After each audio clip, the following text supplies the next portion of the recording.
Double, double toil and trouble, fire burn and cauldron bubble. Fillet of fenny snake in the cauldron boil and bake. Eye of newt and toe of frog, wool of bat and tongue of dog. Adder's fork and blind worm's sting. Lizard's leg and howlet's wing, for a charm of powerful trouble, like a hell broth boil and bubble.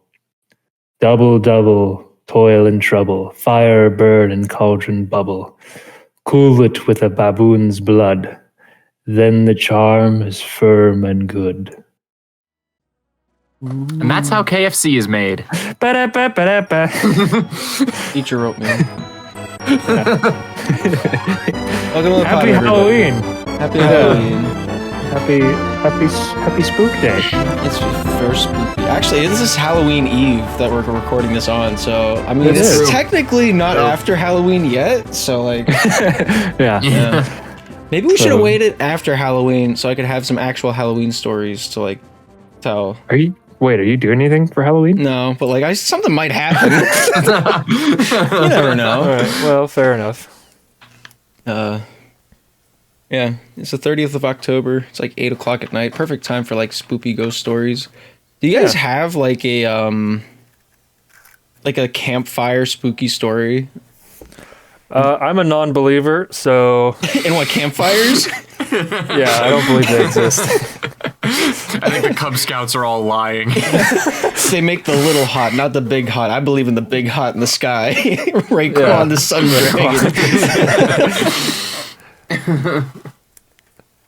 Dragon. So that's a no for me. All right. You have one, Luke? You guys are well. superstitious, so I wouldn't say. wait. I'd say you're more schizophrenic, not superstitious. But like, I can. All right, yeah. right, Jerry? Yeah, he said yeah. Okay. Oh, that reminds me of a pickup line that I thought of. What? Why did any of this remind you of a pickup line? So like, all right, so I'm gonna do this to somebody one day. Not like I had the opportunity like during the tournament this last week, but I didn't take it. Were they a mom? Yeah, but like, you know, all right, so you go up to the girl, and you're like, hey, my friend thinks you're cute. Then you sprint to the other side of the building and stand there where you were pointing. You just wave at her. 'Cause I think that'd be hysterical, because that gives her the chance to walk away, or she'll realize that you're funny. No, you don't want to run? Right. Knock yourself out there, kid. I'm not brave enough to try that one. You see, I'm not either, but I can put up the front and so to say, get her done. Yeah. Well, yeah. That'd be a good one to do, like, after you know them. Yeah, but maybe. I can see this working on like homeschooled girls. Like this is my ballpark I'm working with right now. What? All right, wait. Now, what is different about homeschool girls? Lower standards. They've not seen as many people. Like, what do you? I mean, yeah, but like, when you think homeschool, you think like, oh, socially awkward. Those doesn't like, you know, have a lot of experience talking to people. So like having them a way to not like tell you yes or no, you know, by a nonverbal like response, I feel like would be more comfortable for them, and it would also soften the blow of getting rejected for me, because I'm 20 feet away now. Wait, is the goal of the pickup line to not come back? Wait, what? How is this isn't even a pickup line? If you don't, you gotta come back. Well, then you can do like the fishing rod throw with the line, and you like reel her in. Well, then you're a kidnapper. You're not a schizophrenic. Yeah, they might. I mean, maybe a little, but like, yeah. Welcome to the Podumb, everybody. This is the scariest thing that's gonna happen on Halloween. Yeah. That popped into my mind while I was casting the tournament. Yeah. So I thought.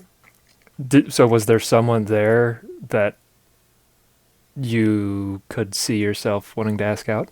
Yeah, there's a few assistant coaches, because like, all right, so like in sport world, I started Sport World whenever like all the players would be the chicks that I would date because that's the age range. Right. And now I'm 22, casting like 16-year-olds playing volleyball, Uh-huh. and I'm realizing now how socially awkward. I'm like closer to their mom's age than I am to them. That's probably not correct. Some of them it is, but What?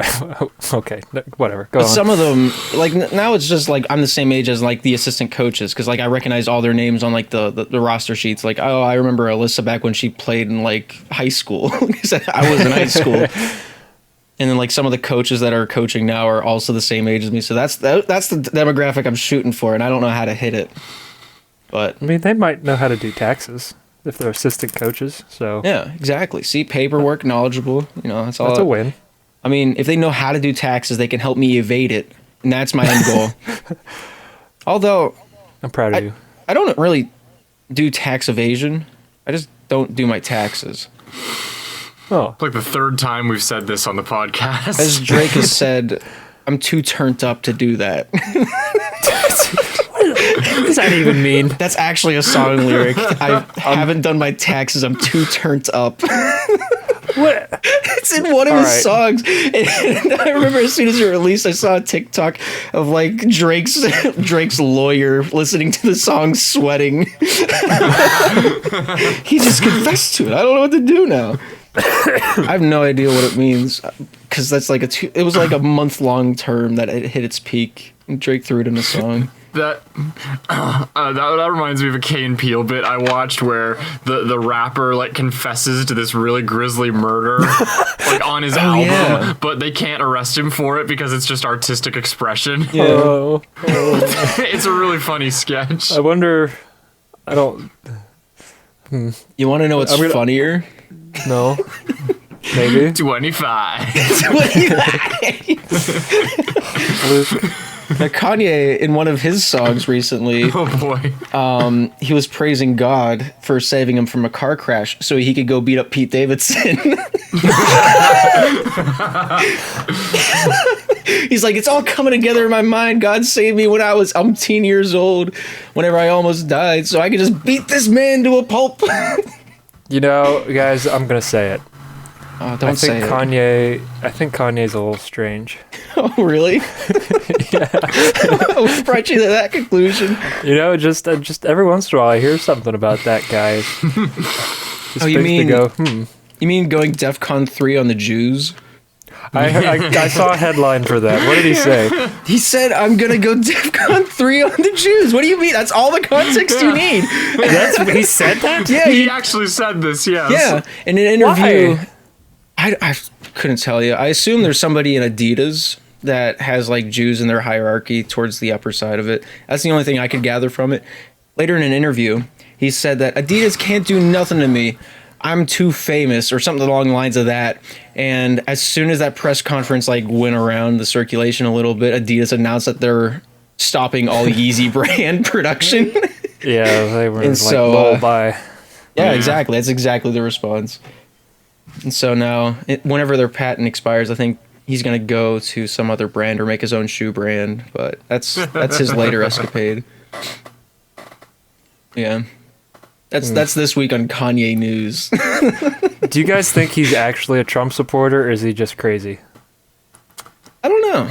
I think I'm going to be generous and say that that's mutually exclusive. I was gonna bring up something about a Venn diagram, but it's just a circle. I love politic jokes. Anyway. Yeah. I don't know. I feel like some of it he agrees with Trump, and then others he's like, he probably won't align with it. He feels very much just his own party, which is who. I don't know if I'm voting for him this next election or not. 'Cause like this last election, I'm looking at the redneck businessman and the guy that can almost form a sentence, and I'm like, Kanye's better than this, so I voted for Kanye. But Wait, who? did you actually do a write-in? yeah, I wrote in Kanye. What do you mean? Kanye got, I think, 13% of the votes from Maine. right? The whitest state in the country. Exactly. But also the setting of most of Stephen King's novels, so I don't know if that says anything. It's of the season, at least. There was another state he got like 9% of the votes, and everywhere else I don't think he was really like in the top running, unfortunately. But You're kidding. his whole campaign was I'm running for president 2020, and everybody said, "Okay, I'm voting for you." Yeah. And The death of democracy. yeah, and now there's some. This is how democracy dies. to thunderous With to Yeezy Kanye West songs. Yes, to Donda too. Yeah. I hope he's actually trying to campaign this year, but he's just. What's his platform? He's doing a great no job. idea. I'm famous and black. Vote for me. Yeah, exactly. Like I don't know. I want to see a commercial from Kanye's with like. You who know is there are it? people that's enough. Oh yeah, I You am know one of there them. are people that could hear that and Have you seen? All right, so do either of you use TikTok? I know Scott doesn't, but nah. Okay. I did. I had it for like a very brief period of time, and then I was like, "This is stupid. I'm never on it, and I don't put anything on it. There's no point." I don't upload to it either. I just like follow a couple people. There's one man on there that I full-heartedly believe in. He will randomly pop up because there's this thing called stitching a video where you can take somebody else's video, pick an endpoint, and stitch your video onto the end of it. Oh, yeah. So- Yes, theft. There's this man. Well, it's like just like how YouTube used to have response videos. That's just what that is. And so, because like it'll still tag like, oh, this person stitched this video from this creator or whatever. So like it'll still like credit them. But either way, this man will find an interesting video that I will wholeheartedly be invested in. Like it'll be some like Disney employee telling a story, and I'll be like, oh yeah, I remember hearing something about this. I want to hear like the whole thing. Halfway through the story, he cuts it off, slams his face into like the whole screen of the camera, and says, "Vote for me, President. I am Brent Peterson." And then it cuts off. In the amount of times this has happened to me, I want to vote for Brent Peterson for president. Because just it happens so many times. He looks like an adorable teddy bear with a receding hairline. But he's just so confident in himself, and Peterson. Yeah. Didn't think you'd be tuning in and getting a political endorsement this episode of the Podumb, did you? The hockey player? Who am I looking for? Brent Peterson with like an N, not Brett Peterson. Are you looking up Brent? Him. Yeah, I googled Brent Peterson. Yeah. He's a Brent Canadian Peterson. former He's not, though. professional. Look up Brent Peterson for president, or Brent Peterson 2024 might also bring it up. Oh, that guy. I love him so much. So I think this okay, next what does this guy election look race is going to be Brent Peterson and Kanye West. That's my 2 cents, because I think those two have the same demographic. But People who shouldn't vote. yeah, people that have just now gained the ability to vote. Oh, Yeah, no. He Yeah, He looks exactly. Like, he looks like if Rasputin was homeless. yeah. So Rasputin. Yeah. Yeah, that's who I'm voting for. I'm voting for Brent, just for the bit. I know like 12 other people that said they will. I don't know if they will or not, but they said if it's Trump and Biden again, Brent Peterson all the way. Yeah, that's that. Do we want to stop the politics here, or do we want to keep diving into the whole? Yeah, let's stop here. Yes. Although I will say, on this Google search page, one of the top options is a question, and I quote, "Can we actually vote for Brent Peterson for president?" I think that summarizes things pretty nicely. I couldn't agree more. They paid someone a whole $1 to write that article. No, it's a link to TikTok. So Oh, okay, so it's probably just some post. yeah. But yeah, he'll use like random face filters, which really makes my day. I'm not gonna lie. But yeah, I'll find a few funny ones and send it to you guys after the Podumb's over. All right. Yeah. So this is the Halloween episode. And we've talked about the two scariest things in the world. Politicians and politics. Yeah. Politics and Kanye West. Yeah, that's fair. So Luke, do we want to jump into your topic? We can if there's no other like. Well, there is a question on the whatever we call it, the question page. The topic poll. The topic hole. Yeah. Yeah. It's actually asking about Halloween directly. So. Well, it's not Halloween yet, so are we allowed to talk about it? Yes. It's like a forbidden jujitsu. Careful! Don't mention that that martial art around Kanye. From Kanye. Jiu-jitsu. Yeah. I'm not gonna follow up to that, even though I'm thinking of things. So. Yeah. I know Gabe wants to. He's like a dog with a treat. I can feel his energy. I got M&Ms. What do you want from me? I got M&Ms and root beer for this episode. Yeah. Yeah. So it's up to you, Luke. We can jump into that, or we can just go to this Halloween question. What was the new? What was the new topic? So this is from Beans on Halloween. They want us to talk about Halloween experiences / memories.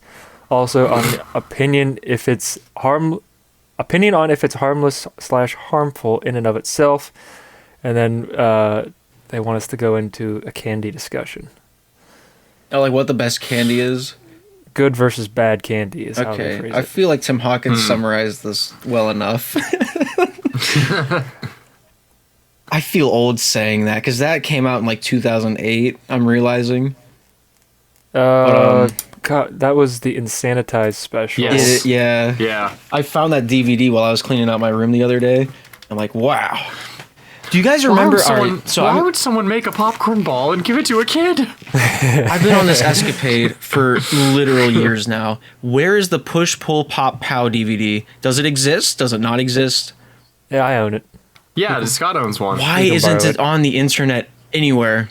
I reference things on that DVD on a weekly basis, and I can't find a reference point for it, and people think I'm crazy. Really? Yeah. Push, pull, point, pow, DVD. Yeah, like I've looked on Tim Hawkins' website for it, and I can't find a whole lot there either. It's like a few of the guys from Texas, they grew up in church, so they know Tim Hawkins pretty well, which baffled me. Oh, yeah. So, like... I mean, it's $4 on eBay if you want. That's it? I'm buying that. It used, I mean. I mean, if it runs, you know. Exactly, it's a DVD. I have everything except that DVD in Tim Hawkins' collection. Yeah. So, for the people who don't know, Tim Hawkins was a huge part of the three of our childhoods. I had almost had his Insanitized stand-up special memorized. That, I mean, I've since distanced myself from him, but he I'd never really seen a stand-up comedy special before, and I was just mesmerized by the fact that this guy could just say words that he thought up himself and get thousands of people just wrapped around his finger laughing, just laughing as hard as they've ever laughed. It's just, I wanted to be that guy. Just, yeah. You know what I mean? And then we started the Podumb. Right, and 19 years later, surpassing him. Yeah, I mean, I feel like we've outlived him, but you know, I mean, we probably will, but like that's not the point. Anyway, he was a Christian stand-up comedian from, I don't know, like 2006 to a couple years ago. I think he still might be doing stuff. No. He stopped touring. He stopped his podcast.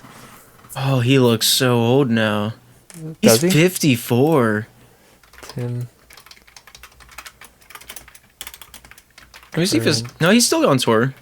November 10th, he goes down to North Carolina. He ends on the 13th in Nashville, Tennessee. He's going to Ohio, Akron, Ohio. I might see if there's tickets and how expensive that'll be to go over there. Because he's still posting. He has a TikTok account and he still posts. I follow it, and he has some new material, which I was kind of baffled by. Whenever I'm on TikTok, and that's the last thing I expect to see is Tim Hawkins with a new joke. Yeah. But yeah.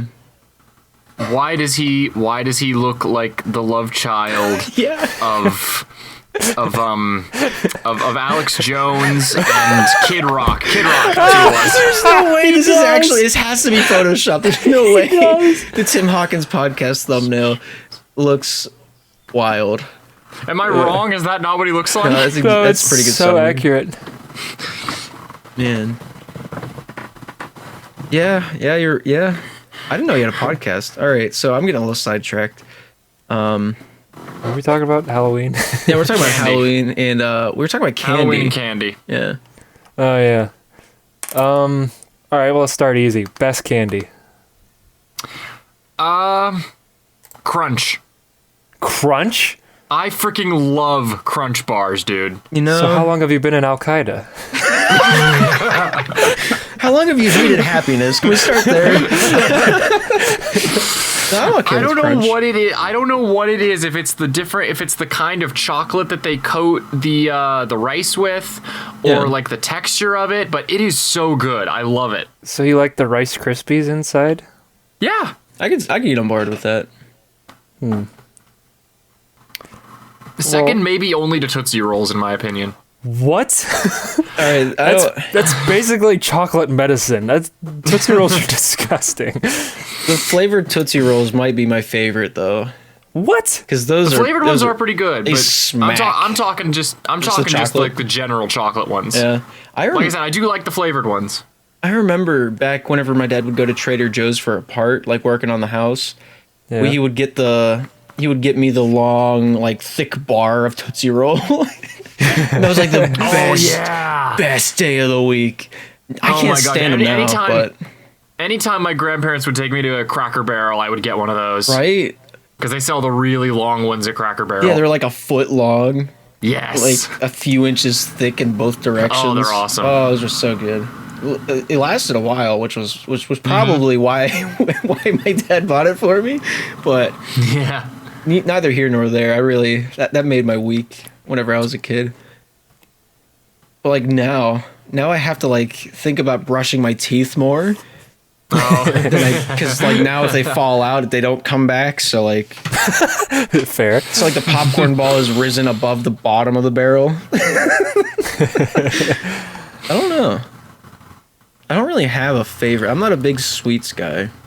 Those are just like my chocolate preferences. I do have like, in terms of. Well, we're going number one. If you can get close to a number one for you. Oh, in terms of like including chocolate and just all candy in general. Anything that gets pushed for Halloween.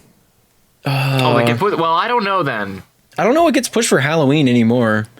Yeah, because I was gonna say like, if it's just number one, I would say either Jelly Beans or Sour Patch Kids, but I don't really consider those Halloween candies. Yeah. I don't know why they wouldn't be. Well, Jelly Beans are definitely more of an Easter thing. Yeah. What? Jelly beans? 100%. Oh yeah. Do you remember like the I don't remember what movie it's from, but like the Easter Bunny poops jelly beans? Do you not remember that? The classic cinematic Did you masterpiece. just say that was hot? Wait, hang on, go back. No, Hop. The name of the movie is Hop. Will you let me finish my freaking sentence? starring James Marsden and Russell Brand. What? I thought we were Russell Brand. Oh my god, yeah, Russell Brand is the voice of the bunny in Hop. Hop's a great movie. I really like Hop. It's a cinematic masterpiece. It's second only to Morbius. Wait for Morbius 2 to come out. Morbin Time. It's gonna be wild. It's Morbin Time. They already released the script for it. It's just Morbin Time over and over for 90 pages. When did jelly beans become an Easter thing? Always? I feel like they've always been an Easter Yeah. thing. I've never heard this before. Really? I don't know what Never. rock you've been living under, but like I've been living under the glorious rock of the true meaning of Easter. Jesus Christ, risen from the dead. the Easter Reese's. That rock is one I will never climb out of. Yeah, I feel like it's just like any like little bite size. Like no, they're definitely not. They have way more peanut butter. There's just Reese's that's shaped like eggs. Are you talking about like the Yeah, because they feel like they don't have they feel like they have more peanut butter because they don't layer the edges with as much chocolate as the regular ones. There's less of it. Is that why I like Reese's so much? Is because of the crippled edges? Crippled edges. What, Luke? What do you mean? The Easter eggs and the pumpkins and the Christmas trees are way bigger than regular Reese's. No, they're filled with more peanut butter because the edges are not as chocolatey. But they're bigger, just on every analysis, aren't they? Well, like what? Like well, they're thicker. They got more depth to them. And then I don't know, they're different shapes, but I feel like if they were a disc as well, I think they'd be wider too, maybe. Do we have to do like the analysis of total surface area versus volume? Because the volume is peanut butter, surface area is chocolate. Yeah, I might figure out the circumferences and areas of Reese's to figure out which one is the most Reese's. Are we gonna get geometric about candy? I'm tempted to because it's a bit, and I commit to bits way too hard. But next episode, tune back in for the results. Huh. Well, anyway, I'd never heard the jelly bean. Yeah. So what's the best jelly bean then? Have you ever taken like what's the one you spin the dial? You take a random color jelly bean. Don't you dare tell me to talk about the Bean Boozled. Yeah, have you ever taken a handful of Bean Boozled and you eat it? It tastes like hamburger meat. Have you ever done that? I've never touched the Bean Boozleds because it's a horrifying idea. Oh, you mean either getting popcorn butter or butter snot? Yeah, exactly.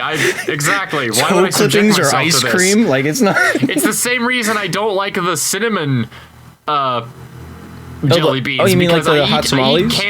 Yeah, no, I don't eat those because why would I have candy for a treat? Why would I want to suffer?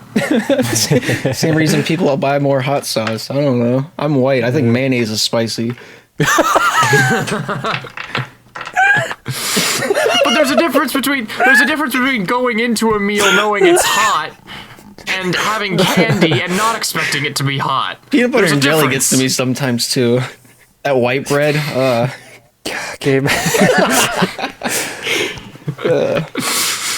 every black coworker I've had has died of laughter when I say that. I love it so much. To me, mayonnaise is spicy. Yeah, I'm gonna see you to put that on my gravestone. I'm gonna coin that term. It'll be the last thing I do. If it's the last, I must whatever. So like, so what's the best jelly bean, Luke? To me, the popcorn ones. I've never had one. I really like them. But apparently my tastes are weird, so... Well, I mean, apparently I've been under a rock, so here we are.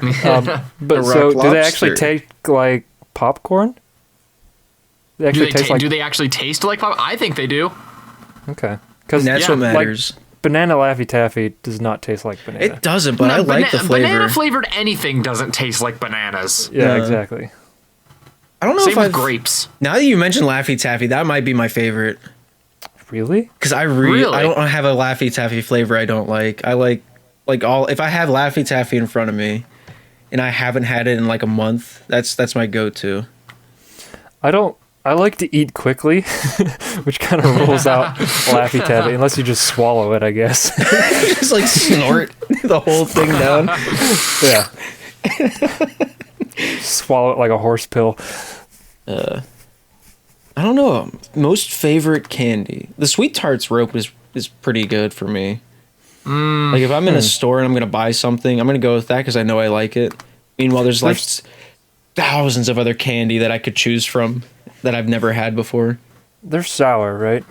Kind of. I mean, they're sweet. They can be. I think they make sour Sweet Tarts. Yeah. Esprit is a pretty good, like, chip away candy. Like, you don't have to eat all of it at once. These are like little M&Ms. Yeah. Huh. I don't know. Because, like, in my mind, I'm trying to quantify, like, taste versus convenience versus, like, costs, how much it costs. Like, that's the three categories in my mind I'm going through. Why would money be a factor? Because money Halloween is you get free candy. That is true. So like, is this more a question of like, what do I want to get for like Halloween in my basket kind of thing? So you're looking into your basket. What is the candy you grab first? Almond Hershey bar. I got a rock. You guys. They don't hide anything in candy these days, let me tell you. I found a whole freaking guy in one of my bars last year. Gonna say that. Hit me. Hello, children.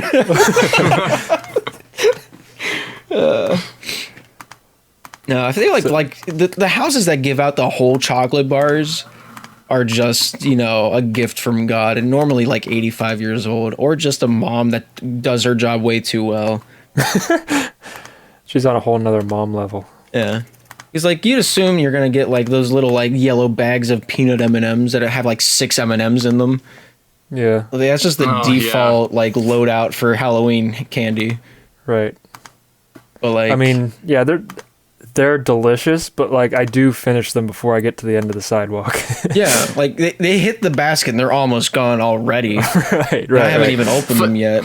Those little packets of M&Ms and Skittles are to candy what like potato chip bags are to like other snacks. There's just way too much dead space and not enough of the actual stuff. So the reason they do that is so the chips don't get crushed whenever they're packaging it. That's why all the air is in there for like extra boundary. I don't care. I'd rather have some crushed portions of chips than like 5 chips. Yeah, but like, well, you could just the tipping up of the bag into your mouth is like it's part of the experience. So yeah, you just get like to do reward. that more times.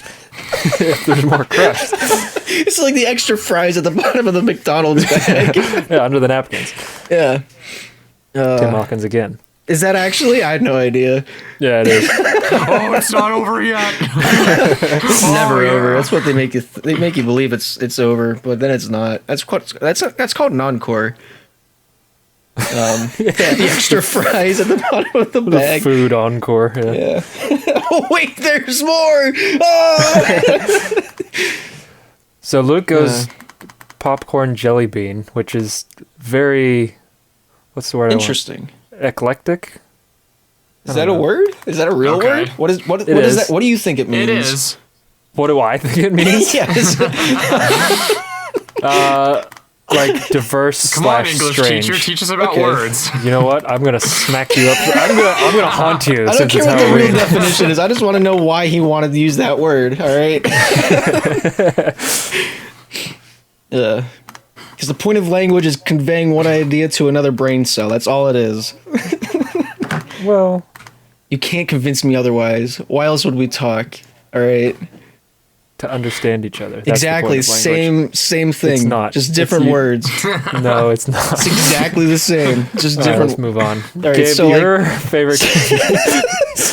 like I have like maybe a top 5. I'm not like into like sweets or chocolate or candy or any of that. Like, Give me a 5-point tier list. If I presented in one hand my favorite candy and the other hand a Whopper, I'm grabbing the Whopper. What? Yeah. A Whopper? Excuse me? Like, I'll take real food over candy. Candy makes me sick more times than not. Well, that's fair. Oh, like a Burger King Whopper. I Yeah. thought you were talking about the candy Whoppers. Oh, no. Sam. Yeah, The little milk balls. Oh, yeah, I love Milk Duds. You're giving me some of I those. forgot about Milk Duds. I actually, no, you know what? I forgot about Milk Duds. Milk Duds? I like Milk Duds. Why are my candy tastes being judged right now? What is this? It's just surprising to me because, like, in my family, those were like the candy. Like, oh, Milk Duds, huh? I'm sorry.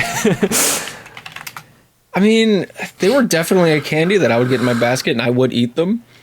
Yeah, I would eat them too, but that definitely last. And after I'm sad and it's like 11:30. I have nothing left so to live for. I just got all the depressed people candy. That's what I like, apparently. What do you think about Almond Joys? Nah, I'm a fan. Nah, Never used to be a fan, but now I'm a fan of coconut. Look out. Here he comes. I am Dr. Coconut. Dr. Coconut. What about the orange slices? Orange slices. Yeah. The little gummy orange slices. Yeah. I don't know if I've ever gotten those. They also sell them with like the other assortment. I don't know if that's like a Halloween candy. That's just more something that you'll like see at Walmart. Oh, are they like mixed in with gumdrops and stuff? Sometimes. Yeah, sometimes. Okay, I know what you're talking about. All right, so I pulled up a list, and I'm looking at all this candy and getting nostalgic about some of them. Like those little bottles of acid that like you would get for like answering a question right in junior church. It's good. I can feel it running down my esophagus. Tim Hawkins again. I forgot Tim Hawkins went over that. I'm glad we prefaced this with who Tim Hawkins is. I don't know. I think Three Musketeer might be my favorite. All right, now you're getting into more of my territory. Because like Three Musketeers is almost dark chocolate, which is kind of my ballpark. Yeah, dark chocolate, absolutely. Have you had Milky Way Midnights? No, I've not. They're Milky Way, but the chocolate outside is dark chocolate, and the interior nougat is like white. It's so good. Oh, that sounds pretty great. They're so good. See, I don't really like the bitterness of dark chocolate usually. So it's not bitter, but like yeah. Go ahead. If I eat milk chocolate, it hurts my teeth because of all the caffeine and Mountain Dew I've drank in my ears. It's like broken down the enamel. So like chocolate, like milk chocolate gets to me. Dark chocolate does not. Huh. So like Three Musketeers is right there on the teeter edge. So like that's my favorite chocolate. Favorite candy would probably just be Fruit Gushers because they're neat. Gabe, this is like the fifth favorite. You keep changing it every 2 minutes. Favorite chocolate, Three Musketeers. Favorite candy, Fruit Gushers. Those are my two. Like right, that's fair. That'd be my favorite thing to see in the basket. Yeah, that's fair. Final answer. Steve Harvey. Show it on the board. 15th. All right, I'll take it. 2 points. So for me, I guess if we're splitting it that way, which is a fair thing to do, favorite chocolate for me would be Jack-o'-lantern Reese's. Okay. Favorite, like, fruity candy, probably the orange Starburst. The orange Starburst. Have you ever tried the like the tropical flavorings? Yes. Yeah, well, I've never met a Starburst I didn't like, first of all, but True. I'm in that boat. Yeah, the kiwi's pretty good. I like the kiwi. Had the kiwi. Can I come over and can we just eat Starburst together? That'll be the next point. You'll hear like this smacking of lips in the next episode. Luke can bring his jelly beans. So what's your guys' stances on nerds? I do like nerds. All the wedgies. I mean, they're cool because they do my homework, but I don't want to talk to them and hang out, you know? Yeah. Like 4 out of 10, maybe. I'm kind of right around the 5 mark. The older I get, the less I like them. Just because there's other easier things to eat. I don't... That's fair, actually. Yeah, it is. Yeah. Like, if they're in front of me and that's like, oh, like, thanks for doing a thing for me. Here's some nerds, I guess. Like, I'll take them and I'll nom on them later on, but like, I'm not going to buy them. Yeah, I don't think they would ever really be my first choice, but I still like them. Yeah. All right, if we don't talk about this one, I feel like people will be upset. Fun Dip. Never had it. No? Never had it. Really? And after Gravity Falls, I don't think it's a good idea. It's like Lunchables, but candy, right? Because like the dipping. So it comes with like a little... Would you like to eat my candy paw? I don't know what the stick is made out of. Have you ever had like the candy sticks, like the sugar rods? Pixie sticks? No, they come in what looks like a cigarette boxes. Yeah. No. No? See, when we were kids, we always like pretended we were smoking when it was cold out. So I just kind of assumed, because these are just like, it looks like cigarettes, but they're candy. They're just like solid packs of sugar. We did that with pretzels. We did with those pretzel sticks. Mm-hmm. They look like cigars. Yeah, man. They're just the coolest homeschoolers in the county.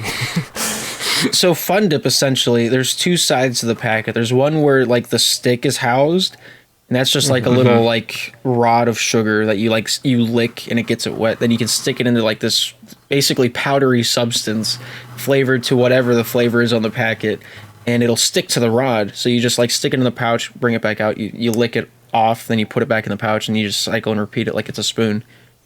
Gonna be honest, did not hear much of that because I was thinking about how great a band name it would be for where the stick is housed. Sounds more like an album cover or an album name. Album, album name.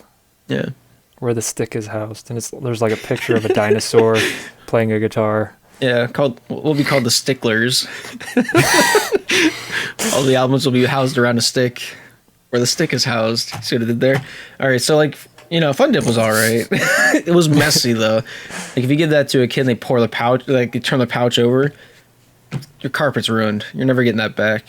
You don't have to call Stanley Steamer to keep your carpets cleaner, or however the jingle goes. Huh. Yeah. Yeah, I mean, at this age, I feel like I'm too far gone to go back to that type of candy. I feel like it'd be more... That's like a commitment. Like a Reese's, you can just, and then you're done. Yeah. But like that, that's like a long-term commitment. There's a process to it, and I don't have time. Yeah. It's like making coffee in the morning. Like, can I just go to Starbucks? I hate coffee. So like, I feel like if I ate Fun Dip now, I would just tear the package open, just dump the sugar into my mouth, and then eat the stick afterwards. Because it's like the experience of like the end of the bag of chips where you just like dump the crumbs in your mouth, and that's like the reward. True. But it's the whole bag now because it's the sugar from Fun Dip. You're dumping sugar into your mouth. It's the most American thing. Then I have a hot dog, and then I go shoot my guns for a little bit and scream freedom at the neighbors. That actually sounds like a good day. What I'd give to make that my Saturday. Oh, man. So, Luke, split your favorite. Best chocolate. I guess it would be Tootsie Roll then, huh? Kind of, yeah. Yeah. So Tootsie Roll and then Jelly Bean. Or Sour Patch Kids. Jelly Beans or Sour Patch Kids. See, I never got into the sour candy. I don't know why. I was super into it whenever I was like 10, 11. And then as soon as I got out of my sour phase, Sour Patch Watermelon came out. And that revolutionized the whole industry. But at that point, I couldn't eat sour candy anymore. I don't know why. It's like, you know how weed gets more intense as the years go on? Like, are they doing that with sour candy now? It's revolutionary.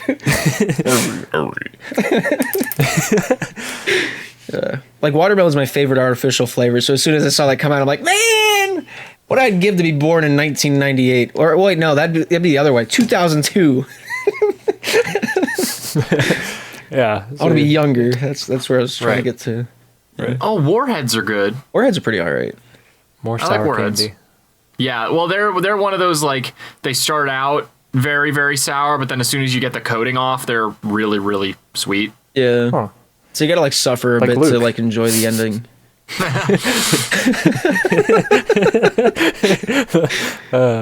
Anyway. Are there grape Airheads? Hang on. No. Do you like grape flavored stuff? I used to, then everything stopped making grape. There are grape Airheads. What? I have no recollection. How long have there been grape Airheads? Wait, Airheads or Warheads? Airheads. Oh, okay, that's different. I'm thinking Warheads. Grape is not a sour flavor. Why would you do that? It's a grapefruit. You can make anything sour, can't you? Yeah. Like a friendship. Like the three of us after we know that Luke likes popcorn jelly beans. Have you guys ever... I will not apologize for I have said nothing wrong. No, I know. I mean, you're allowed to have your opinions, and you're allowed to be wrong. So, like... I'm trying to think of any weird candy that might be, like, arbitrary. Like, think of... What's the weirdest thing that I like? Gabe. Yeah. Do you like fireballs? No. 100% Absolutely not. no. Really? I love torturing people, so I'll Again, eat one, and then they'll be like, "Oh, what you eating? You want?" I'll be like, "Here, catch." And now I've given it to them already. They have to eat it out of common courtesy because we don't know each other that well. This has happened multiple times in my lifetime. If anybody listening to the podcast worked with me at FedEx driving a truck, yeah, yeah, You know. yeah, CJ. Ring pops. Never had them. Really? I mean, the process somehow- is fun. Go Yeah. ahead, Luke. I was just gonna say, I somehow made it through the entirety of like kids club and all Right. that without ever getting a ring pop. Ring pops are just not Tootsie Rolls, lollipops, just on a stick. Yeah, But the bottom of the stick is a ring that you can wear. That's all it is.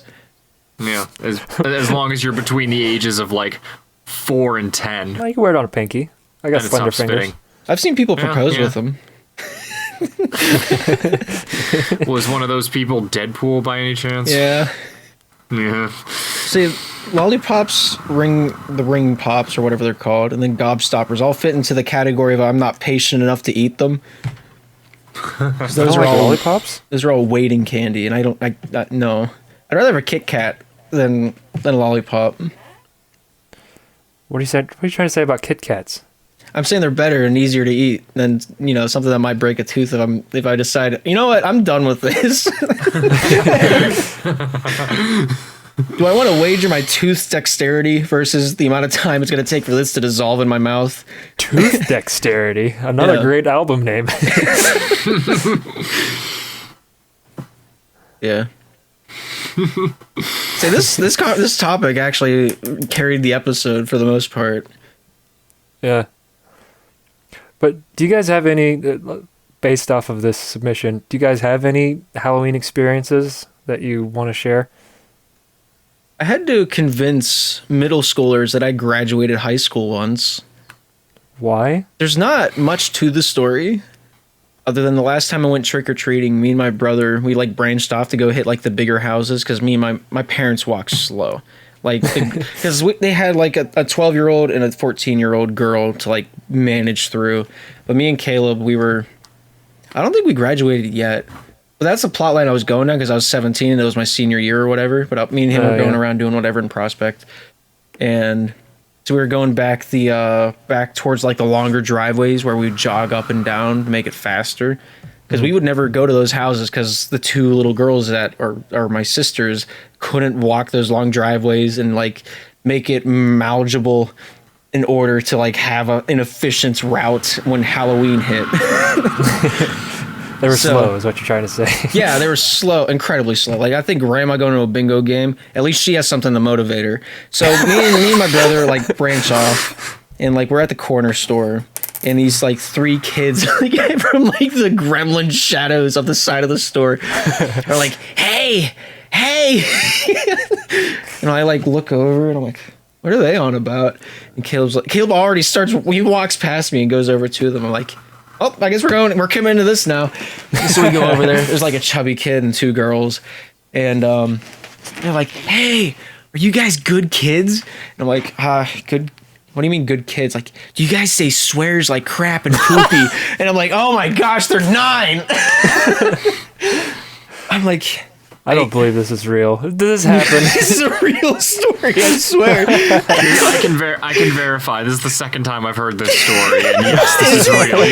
He's told it the exact same way both times. So yes, this is real. Gosh, I've never heard I can't this. believe I've told you this story. How long ago was it? I don't remember. Is it like recent, It was several weeks ago, or is this like years ago? Recently, Okay. This was like a couple weeks ago. You told me this. Maybe this is whenever Scott ditched us for the one recording session Saturday morning. Either way, so me and my brother were just over there. We talked to them for like a little bit. I don't remember what happens after like they went on some rant, and the whole time I'm just like, I want to get out of here. I want to leave. I don't want to be here anymore. We have candy we could be getting. We're not getting it right now. I'm talking to a 9-year-old with 2 girls. Like, what am I feel like this is like illegal. There's like a 10-year age gap or whatever, but like you're still underage at 17. What are you talking about? It's still like a 10-year gap though. All right.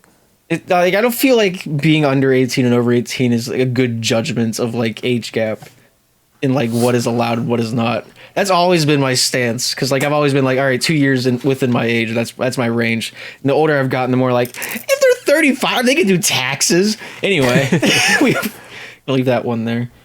Yeah, I don't remember what happened. The corner store.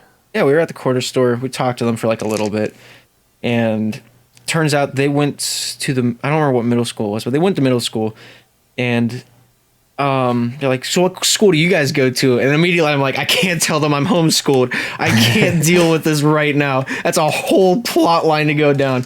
So I'm like, oh, we go to Slippery Rock. They're like, oh, the middle school? No, the high school. Like, no, you're not in high school. I'm like, yeah, I'm graduated. Graduated this last year.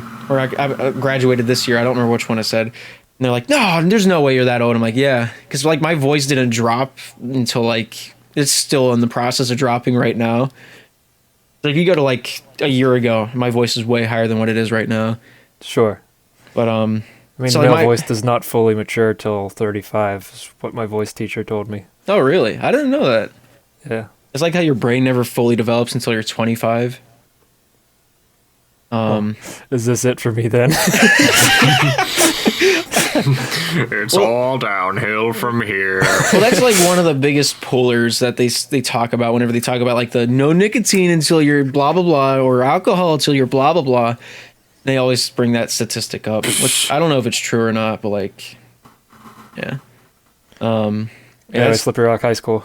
Yeah, that was one of the stories. We met some middle schoolers and had to try to convince them that we went to high school, which we were in high school. And so what? Let's lay out the environment here for us. What costume were you wearing? I think we were clone troopers that year. Because like it was our last. Because we already had the helmets. We just needed like the armor and stuff. Okay. And then I had the gun that I bought off of you for the clone trooper, and then Orange had Django Fett blasters. So we already had most of the costumes. So like, well, if we weren't sure if we were gonna go trick or treating, because at that point it's like the are we too old to do this kind of thing. So that was like our last year trick or treating. So like we had most of the costumes already. So we went as clone troopers. The middle schoolers weren't dressed as anything, but they still had baskets. So they were at the age where you could just go up to a door, say trick or treat, and they'd give you candy.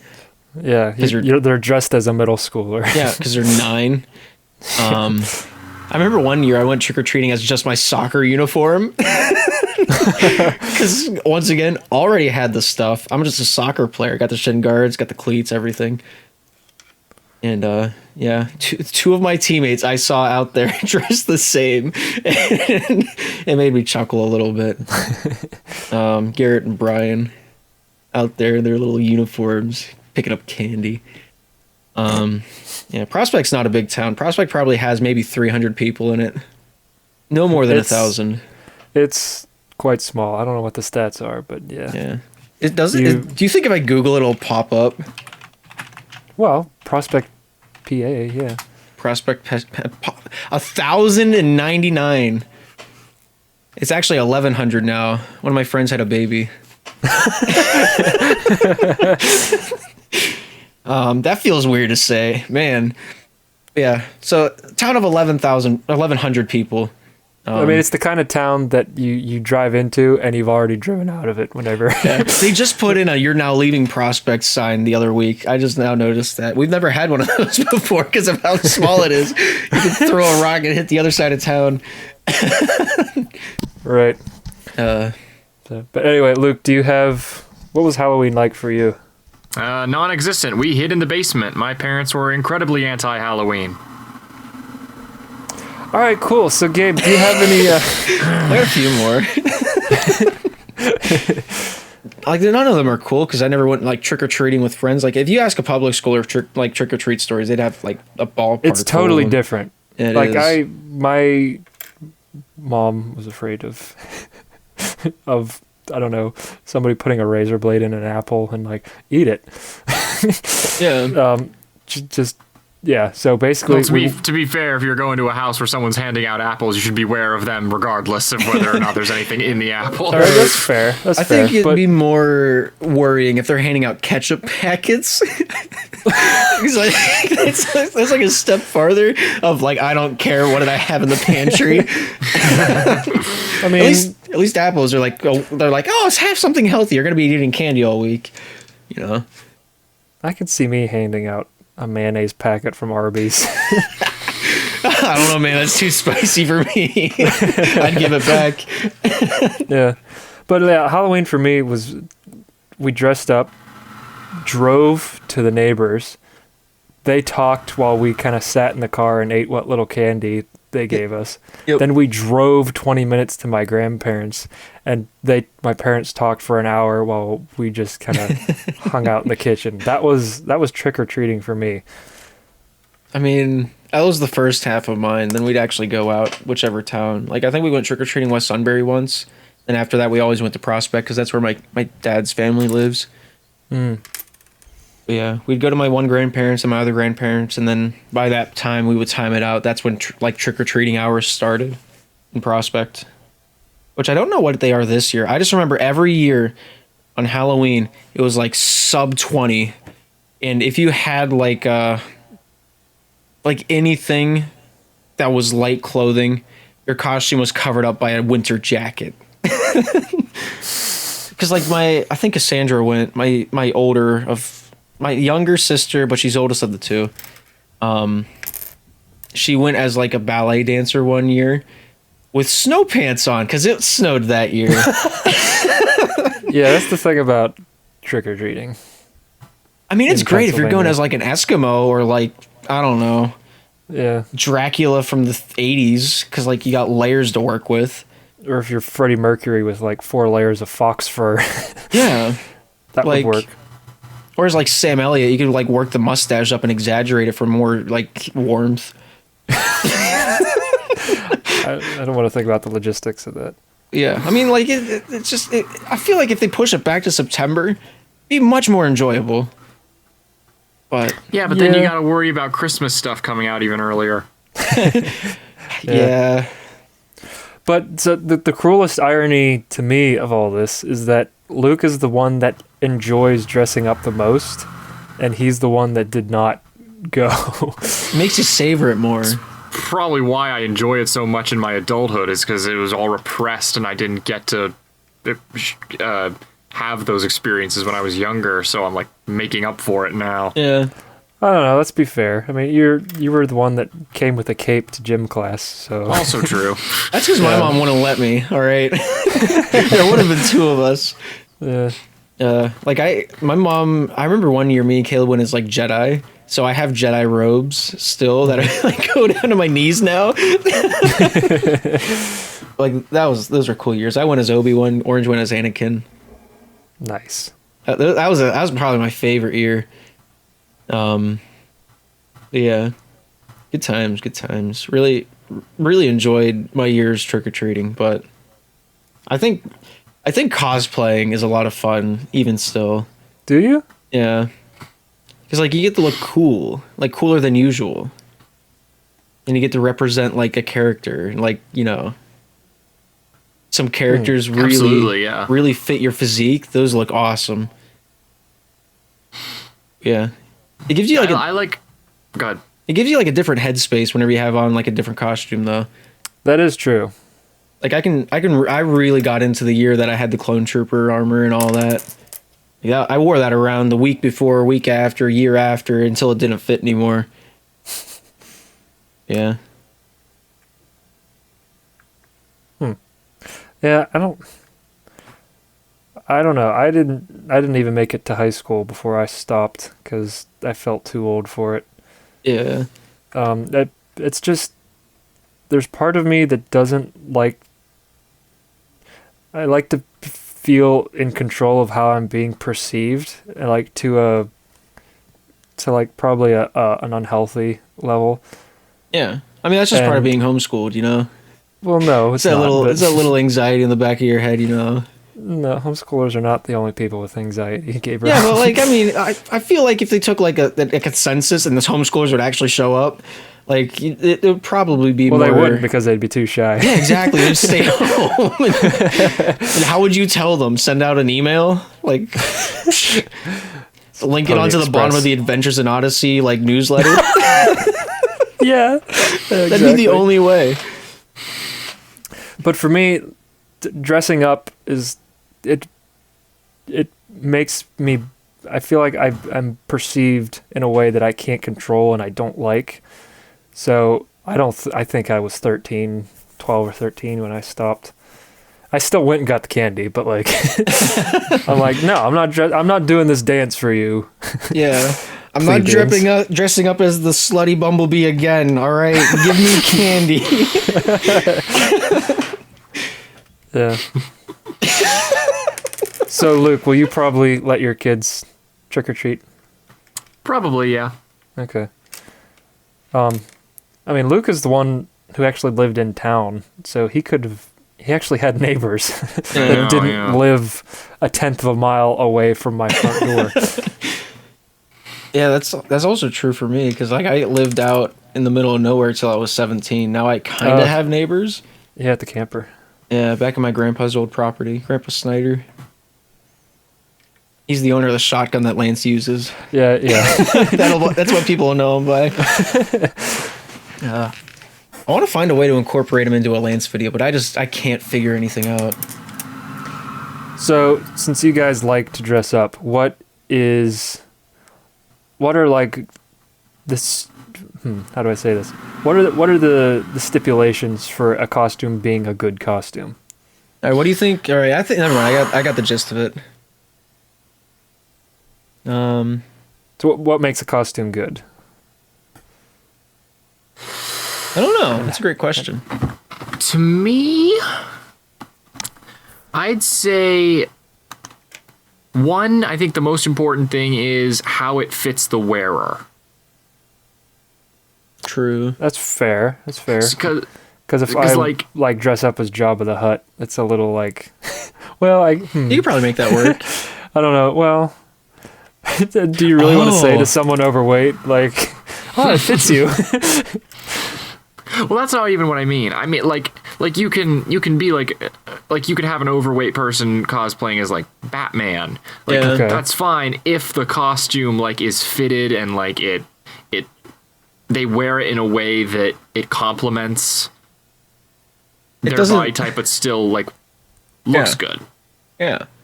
I don't understand. It does if it's not too small for them or too large. It actually like fits the character and like the person wearing it. Yeah, like if they don't look like they're wearing like a mask that was clearly made for someone way smaller or way bigger than them. Yeah. Like if your temples go past the sides of the mask you're wearing, probably not for you. Huh. Yeah. It's like I've seen people way outside of the weight class of the character they're cosplaying as, and it looked fine. Yeah, exactly. And I've also seen the opposite, where like not so much that way, but the other. That was a horrible explanation, but I feel like I got the point across.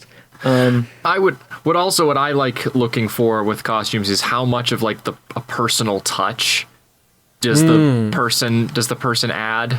Yeah. Like what I have two versions of Doctor Strange that I wear. Neither of them are completely accurate to any version from the comics or the movies, but they're kind of my take on the character. Yeah.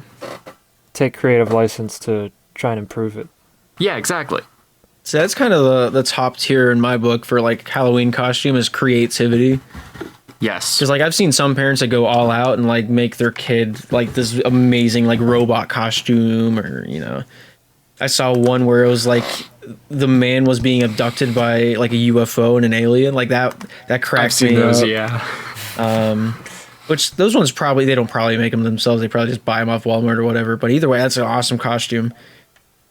But like if there's a creativity spark to it, or if there's like functionality to the suit that you weren't expecting and most people don't do, like if Jabba the Hutt's tail waves back and forth as you walk, like that'd make the costume like 10 times better. than just if it was like, oh, it's a tail you have. Ooh, it's a pillow. We can see it. That's fair. But yeah. So that'd probably be the top two categories for me, is creativity and creativity, just to a lesser degree. So do you guys think there's a minimalist type of creativity? Because, I mean... Yes. Well, let me give an example. One of the early episodes of The Office, there's a Halloween party, and Jim dresses up as a ream of paper and puts 3 dots on his white dress shirt, and that's his costume. Yeah. And like, as someone who doesn't like dressing up, I'm like, I could actually see myself doing that because it's funny and it's kind of clever. I think that's the funny type of minimalist costuming. The lazy stuff is like if you put on a Superman logo t-shirt and tie a red blanket around your neck. That's lazy and that's boring. It's Captain Picnic! What are you saying? I don't know, that's the first thing that came to my mind. Captain Picnic. Yeah, like I don't know why my mind went I'll to like save your potato salad, darling. I am he. Where's Waluigi, Captain Picnic? Yay, I got the potato salad. Look at the weed. Yeah. Do you guys, this is an old bit of ours. Do you guys remember when we Googled sexy Where's Waldo? I do. Yeah. Those were good times. I feel like I could pull it off. One of us, I think it was me, one of us were just saying like, do they make like sexy costume of everything? Like sexy Where's Waldo? And Luke just kind of looked at me like, Google it. Or something like that. Yeah. Mm-hmm. But I feel like, never mind. I'm gonna hold that. I almost guarantee you, especially because like the movie came out, there is a sexy Jeffrey Dahmer now. Most likely. Sexy. See, men kind of get the short end of the stick on that. It's like, to be sexy in a guy, you gotta have abs or muscle, for the most part. Something defined. Scott has gone eerily quiet. Yeah, he has. Well, why'd you mute your mic there, Scott? What you doing over there? What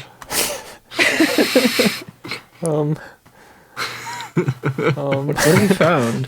What pops up? Is there actually one? Yes or no? I don't want to look it up myself because I don't want questions to arise within myself. But so I'm taking that as maybe. Scott, this isn't giving me like any information. Look in chat for crying out loud. I have Discord stuff off. Oh, okay. Oh well. I mean, it's him in a Speedo. Like, there's nothing. I could do that. Yeah. Oh wait, I guess I should add costume. Costume. What a plot twist. Why are costumes of the Queen coming up? So unrelated. Well, you don't want a sexy Queen costume, or are they?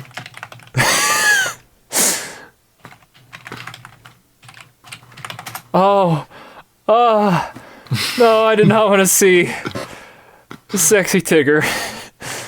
What'd you say? Hang on, go back. Sexy Tigger fan art. All right, so there's not one of Jeffrey Dahmer. So that I don't know if I'm disappointed or happy or proud. I am also kind of confused why the Queen is popping up. I thought that was a bit. It's not. It's not a bit at all. That's strange. Huh. There's a random picture of Princess Leia. Yep, got that one. Huh, that's just a dude in the Queen outfit. Like, they know what they're doing. All right, so let's move on. Let's move on. This isn't gonna be the bird bit again. So, if you were going to dress up as something tomorrow, just like knee jerk reaction. What would you guys dress up as? Darth Maul. Another Star Wars one. Okay. I like Star Wars has a great costume design. It does. Plus, I already have the sword, so like, what am I gonna? I already got some of the costume. Right, Luke. Well, I mean, let's see. I've got my Doctor Strange get-ups I could do. I have my own personal take on Virgil from Devil May Cry that I could do. I have like my Wolverine get-up that I could do. Let's see. I have the Greatest Showman get-up. I do like your Wolverine jacket. Yeah, it's fitting. I could do Billy Butcher from The Boys. I have stuff that I could put together for that. But like, which one? If you do anything though, like if I went like knee jerk, I would go with Doctor Strange. Gotcha. But like, if you could do anything, like cost isn't like an issue. What would you do? Like, if I could do yeah anything at all, I'd probably either do straight up Virgil from Devil May Cry 5, or and as accurate as I could get. Oh shoot! Which character is that? Hang on. Sam from Lord of the Rings. Well, obviously.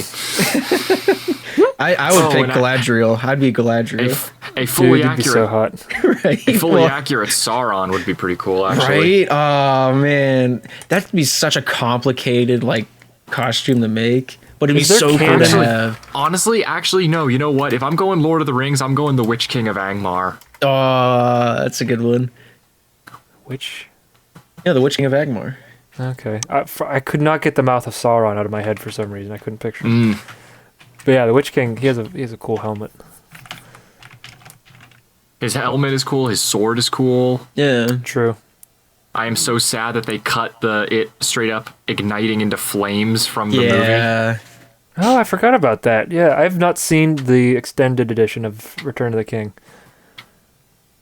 Say, would you be constricted with like how the helmet is formed? Because it has the wings off the back of it to protect the back of the neck, and also like the jawline constricts, so you can't really look up and down at all. But it looks cool. Oh no, the back is ring mill. Yeah, never mind. Yeah, that'd work out.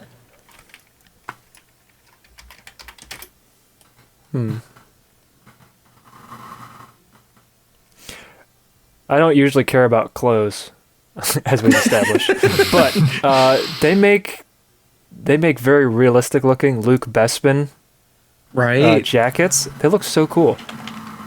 I've thought about buying some of those. Jacket.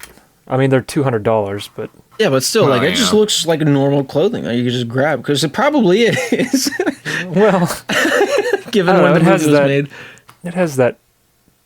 I don't know. It has a different feel. It's cargo pants for your upper body. I'm about it. Yeah, because it's got like the two like pec pockets, and then it has a few on the like the shoulders and the arms. Yeah. I could see myself wearing that. Bespin Han Solo, I remember being cool too. Bespin Han Solo is pretty cool. Yeah. The only reason I would not wear it is I have a pet peeve about the jacket or like something I'm wearing on my upper body not going past my waist. I can't stand it. Yeah. Yeah. That's the only downside. Darth Revan's another one I would enjoy doing. Darth Revan's a pretty good one. It's a little complicated. I like it. That's what, I'm still on the if cost is not an issue thing. Yeah. Just from like he basically, all right, so just think like Mandalorian armor kind of with a cool mask, the hood, like everything just complements each other. Yeah, it is Mandalorian armor, isn't it? Like some Is it? The helmet has that vibe. Like I think from some of the games he has the Mandalorian like chest plate and the shoulder epaulettes kind of thing. And then also like the gloves that Mando wears. Yeah. And I think maybe like the shin guards and the thigh pads. But like other ones, it's probably more like tethered clothes earlier on in his lifespan. Yeah. There has to... Legends has done a Mandalorian Jedi, right? There has to be. There has to have been. Say, have you guys watched any of the Trials of the Jedi series that they just put out.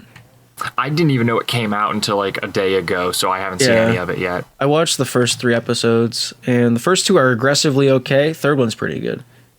I haven't watched the rest of it yet. Like they do what they need to do, and that is the extent of it. Like there's nothing like, ooh, that was cool, or like, oh, that sucked. It's just, it is. It's like Rings of Power. It just simply is. It's exactly what you expect from it, and it does its job. Yeah, I love Star Wars, but I don't love the new stuff, obviously, so I don't have to see further iterations. I'm good with the original 6, mainly the 80s, 70s, and 80s ones. Mm-hmm. Yeah. I mean, like, Revenge of the Sith. Revenge of the Sith is probably still my second. Episode 5 is probably my favorite. But, like, so they know what they're doing with, like, the series and stuff. Like, the TV series. Andor's pretty good. Mando... at 2 seasons, almost 3 if you count what he does in Boba Fett. Yeah. But like they know what they're doing with TV series. They know how to put a plot together over several episodes. They don't know how to cram it into a 2-hour movie though. Because like the amount of detail they have in episode 9 that isn't explained but could have been explained, it would have worked for a series, just not a movie. But that's my hot take on that. They messed up with the format. The material was mediocre. The execution, on the other hand, just like it's in the dirt. But, yeah, Revan would be a good costume idea. I'm really into that one. Mm-hmm. All right.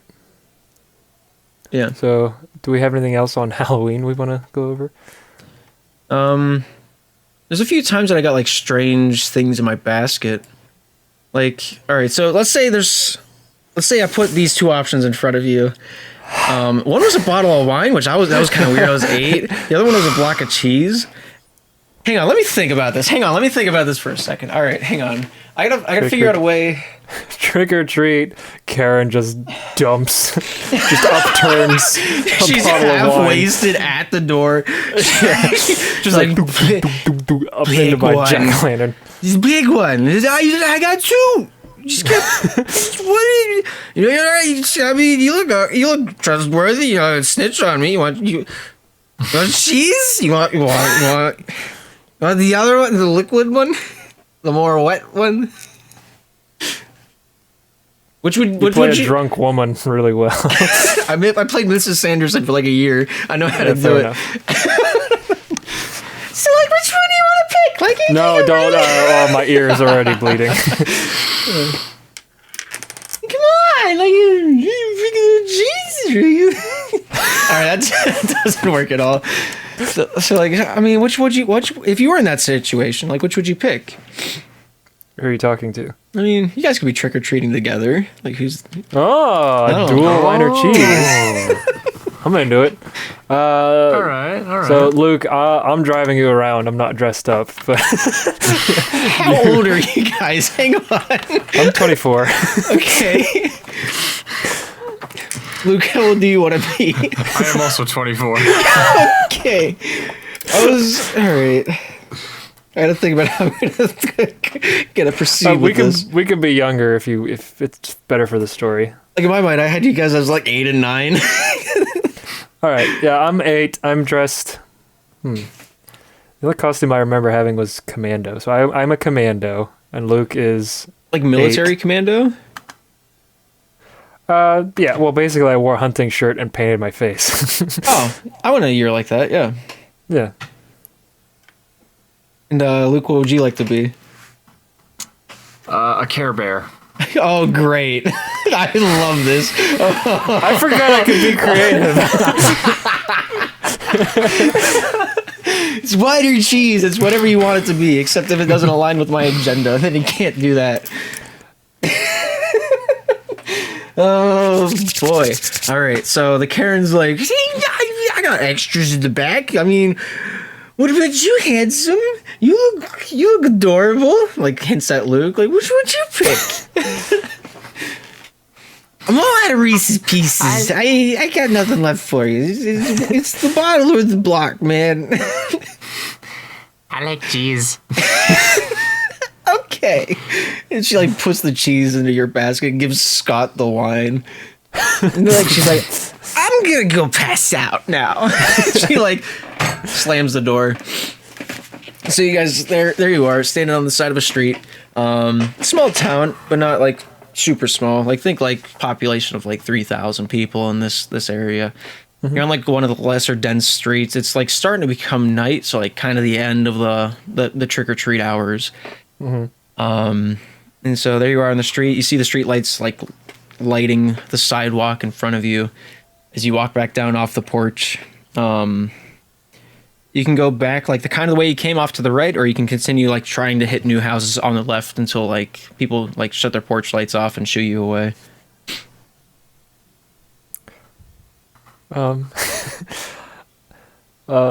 I say, Luke, I am afraid of the dark, I guess. So, do I really want? Oh, whatever. I already committed. So, yeah, I'm a commando, and I'm afraid of the dark. Luke, can we go home? I don't. My mom said I can't be out after dark. What are you talking about, dude? You're 24. No, we're 9. What are you talking about? Oh, man.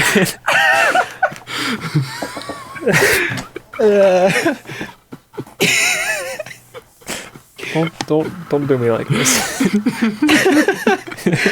Come on, man. Let's go.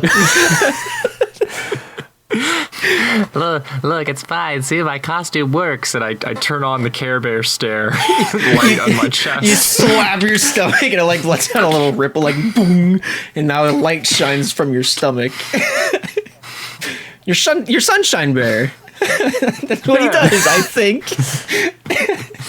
It would make sense. Says the man that's never watched Care Bears in his life. I'm assuming that's how that works, right? Like they got superpowers. Yeah, they do that. Yeah. That's the Care Bear stare. They shoot beams of energy out of their chests. Oh! Okay. Hang on, you got a D20 on you this week, Luke? Hang on, I can go get it. Alright. I got a D20 for Scott. I don't know want to like influence Luke's decisions as well. Alright, hang on a sec. That's what this is. This is a bag of dice. About 20 set. Just for like wine or cheese. I got a set in the bag. It's incredibly loud. Is it actually? Okay, I've got the D20. All right, so roll the dice. Let me know what you get. Wait, we haven't done anything yet. No, I mean Luke's done something. Wait, so let me try and set something up. No. All right, fine. What is it, Luke? 9. All right, so it's like you turn on the flashlight inside your stomach, and it lets out like a beam. You can see like roughly, you can see like 15 feet in front of you. Yeah. So what would you like to do, Scott? What? Oh, okay. I was gonna ask, what do I see in this 15 feet? But all right. Well, we haven't decided what we're doing yet, Gabe. Yeah. I feel like. Oh, okay. Well. I was trying. Whatever.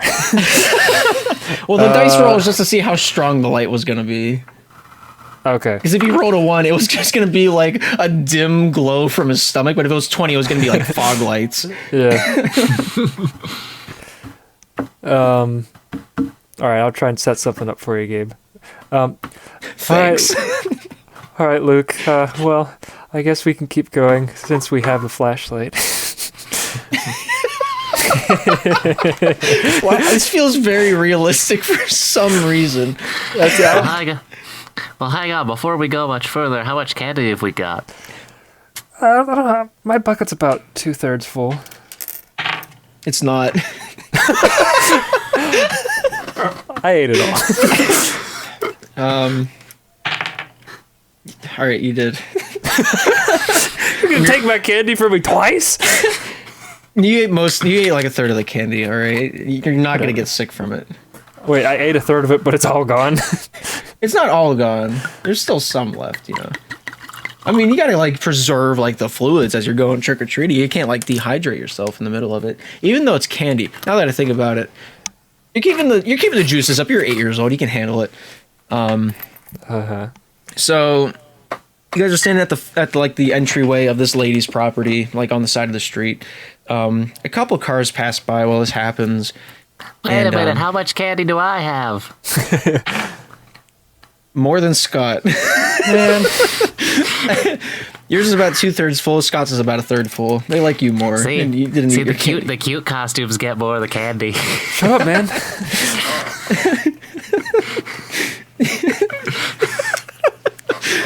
It's not my fault I couldn't find a toy gun and had to use a real one. Oh, great. All right. You just have like an M16 strapped to your back. It's like dragging on the ground a little bit because you're 8.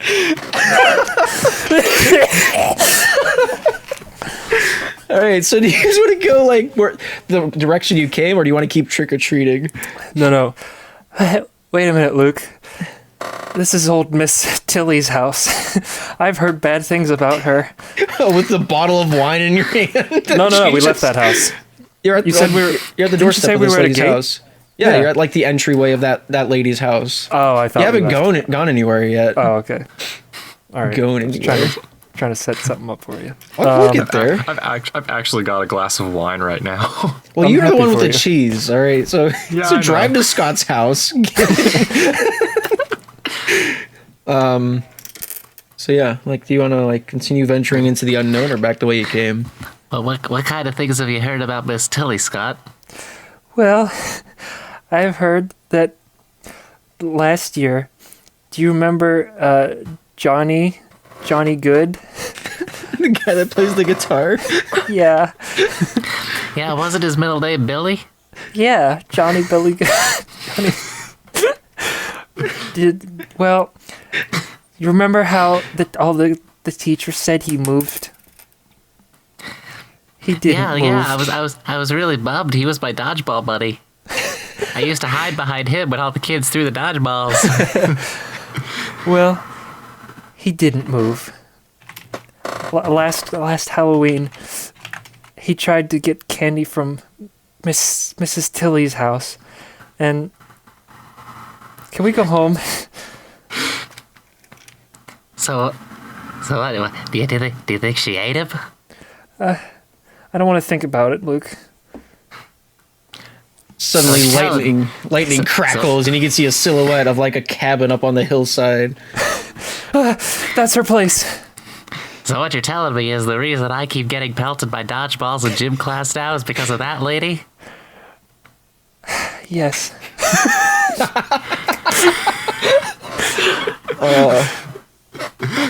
Okay. So I really wish one of you was adventurous. Yeah, whatever. So I I feel like that's Luke's role. I start marching my way up to Miss Tilly's house. No, Luke! Luke, she'll see you coming! You're basically a giant lantern! From Scott's perspective, it's just a yellow ball, like waddling side to side up this long, like, pathway. She's gonna hear me coming too, and my feet just squeak every time I take a step. No, Luke! I run up the hill after him. Listen. Either we get candy and we find out what actually happened, or we find Johnny. I don't know if we want to find him the way he is now.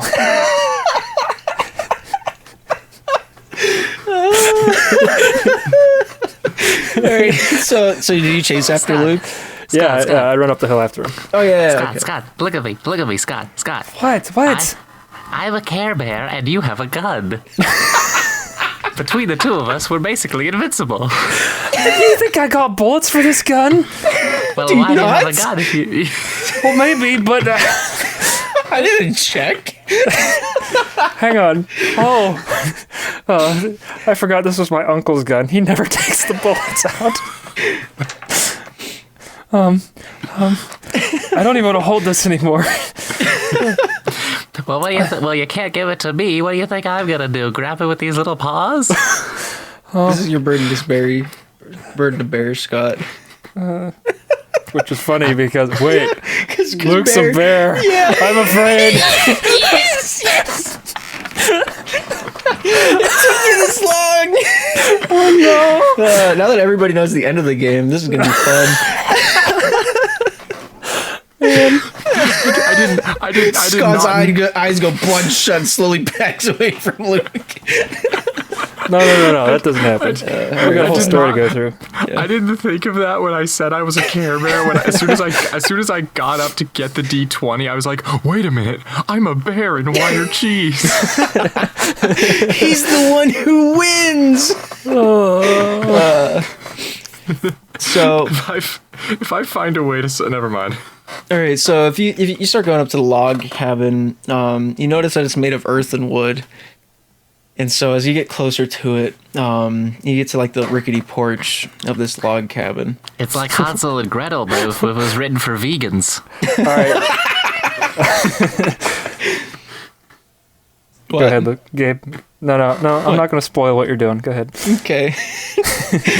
No, I'm surprised that like you've already caught on to this. A cabin made of earth and wood. Yeah, surrounded by evergreens. Very nice.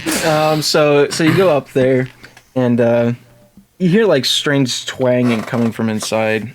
So like Luke like knocks on the door and goes, "Trick or treat!" And like this lady comes to the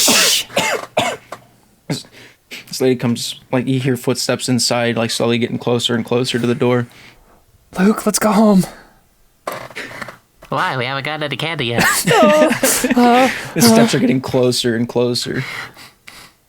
I'm worried you're not fully understanding the point of trick-or-treating, Scott. Walmart has candy. Oh yeah, let's go beg in front of a Walmart in a Care Bear suit with an AR-15. That's a really good idea, Scott. It's rural Pennsylvania. I feel like we can get away with it. The creaking gets louder. I kind of like hide like behind Luke. All right, so you're behind Luke. Luke has a big costume, so it is doable. The lady opens the door, and like you see the like hunched over silhouette of a woman in the doorway. Lightning crackles in the background, and he goes, "What do you want?" Trick or treat, ma'am. What? Trick or treat. What are you selling?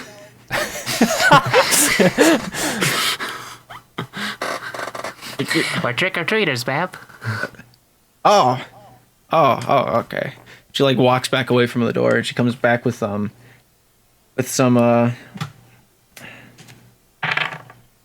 comes back with like 2 Tootsie Rolls, like small ones. Yay, Like, I win. She throws both of them. She throws both of them into Luke's basket. Luke waddles off all happy. Scott's just standing there, like hunched over, like kind of shaking.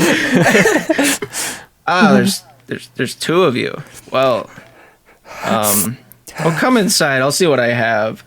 And like she walks back inside. Luke, do you want to venture in after her, or are you happy with what you have? Let's see, do I be mean to Scott, or do I play out the game? Do what's funniest, man. You already know what to choose. You know what? I'll go in with him. No, Luke, don't. So Luke waddles back inside. And I mean, Scott, you got to go after him. I mean, are you gonna stand out on the porch all alone? I thought she was talking to Scott. I was gonna follow Scott in. I mean, in your mind, it's just more candy. Like, what are you gonna lose? Yeah, you think I'm gonna go in? No, but since you're in there, I walk in after you. Yeah, you're giving Scott the courage right now. So you go back in. The door swings shut behind you, and the woman goes, "Oh, the wind sometimes does that. Don't worry about that. All right, just The roof explodes off of that. No, my gun goes off because I'm nervous. Suddenly, the slight strumming noise you heard stops. Sorry, Mrs. What did I name her? Tilly. Well, you put the safety on that thing. It's a good thing this suit is already yellow. I've never used. I didn't. Is it this one? I don't know where it is. Meanwhile, it's still like dragging behind you by your feet. Like the chandelier falls from the ceiling. Oh, you think it's pointing up? Oh, okay. Well, it's not. I'm dragging the barrel on the ground. You're dragging the. You're like 9. You don't know. That's gun safety. That's fine. So you're, like the stock is up by your shoulder because that's where you put it when you shoot. So like, why not? That's what happens. So you shoot into the floor a couple of times. Miss Tilly, unfazed by it all. She's like rummaging around in the cabinets. Well, she is hard of hearing. This is surprisingly in character. Right. Let's see what you get for Halloween. She grabs out a can of ravioli. Dude, take it. Have you seen the inflation prices? That stuff's up to like $5 a can. You're 8 years old. Why do you care about inflation?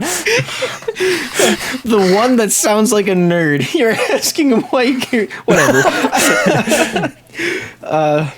So like she's like, this is all I have. I don't remember what voice I gave her. And so she throws it into your basket and you just clunk into the bottom of it. Thank you, Tiss Millie. You guys used to go to school with old Johnny, didn't you? No, we never knew him. What do you? What? This one will say normal words to me. You guys used to go to Johnny, didn't you? She like turns the Luke.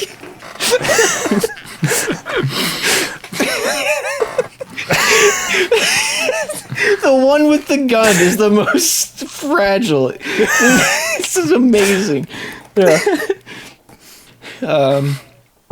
So Luke, how do you respond to that? Well, I ran into him once or twice. We played dodgeball a lot. Don't say that. Oh yeah, you're Luke, aren't you? Do you want to be called Luke in the story? No, I'm the Sunshine Care Bear. You slap your stomach and the light goes brighter. Yeah. Like, oh well, why do you guys go downstairs and say hi to Johnny? Look. Wait, Johnny's been here. No.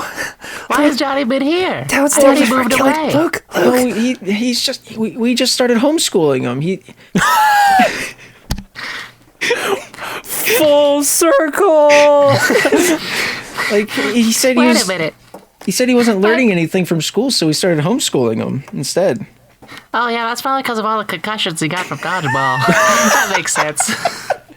Yeah, he said he started getting migraines a lot too, so like he wasn't able to like see the board without getting a headache. So like, wait a minute. His name was Johnny Good. If your name's Miss Tildy, how are you homeschooling him? Are you related to him? We don't talk about my husband. The lightning crashes in the background.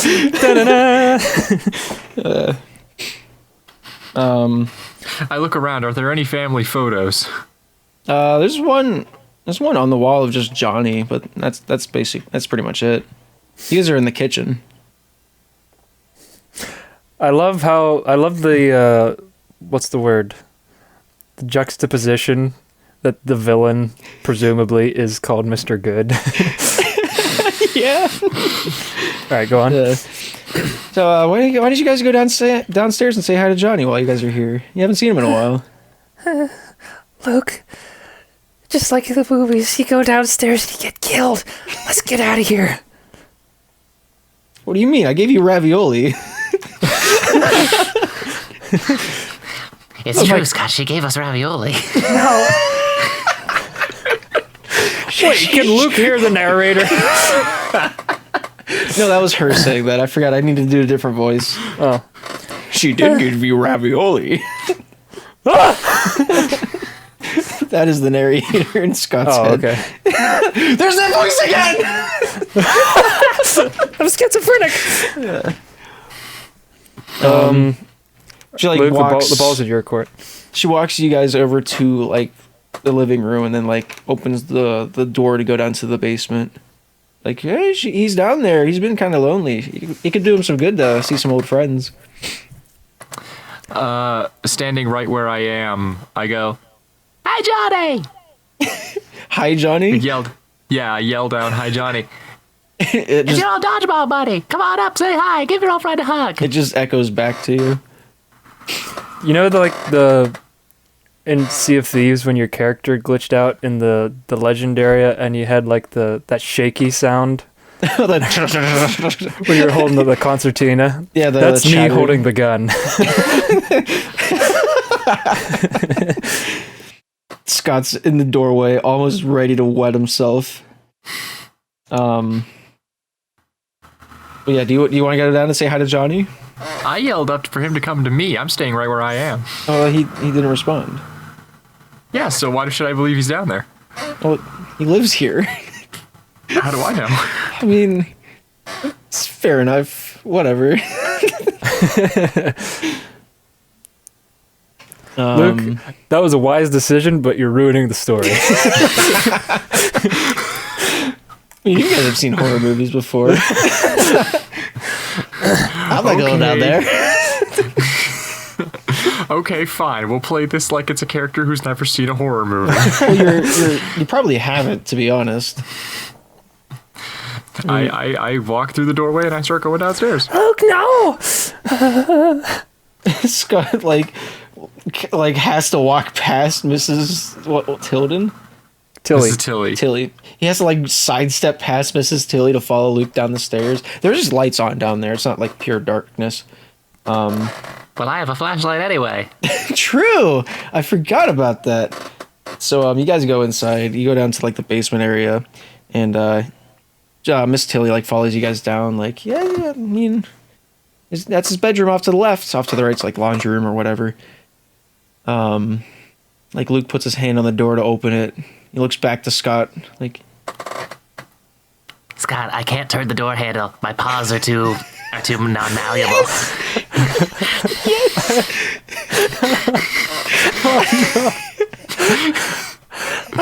He's like, you want me to open that door?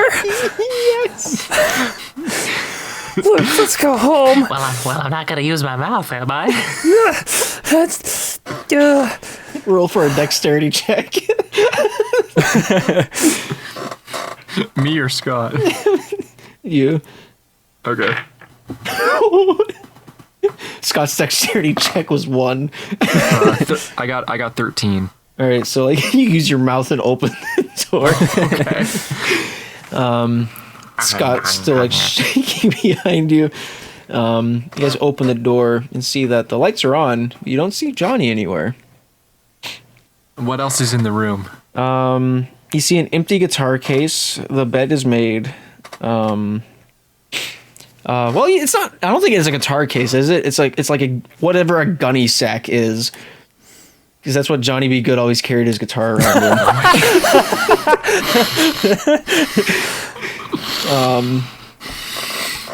So there's whatever a gunny sack is on the bed.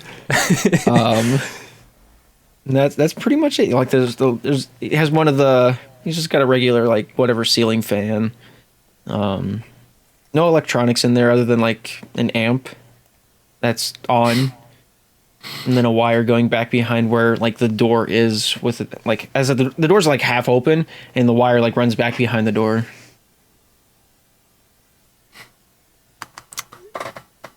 Okay. I have an idea where we could go, Gabe, but I don't want to ruin things you have planned. So I'm trying to decide what to do here. What do you have things planned? I have a planned thing. Yeah. I have one thing in mind, but I don't know where to go after it. But You don't have an ending? I don't. I have an ending. Okay. So Is Miss Tilly in the room still?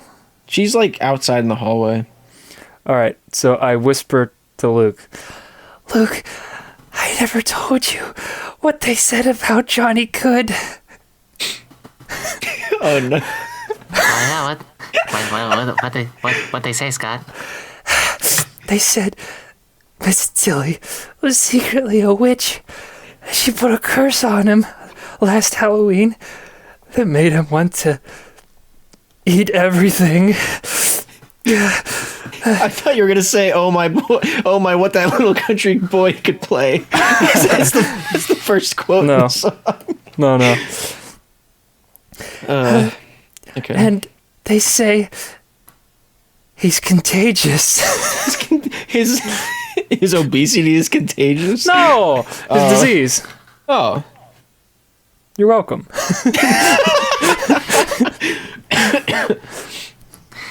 Wait. So she made him eat everything.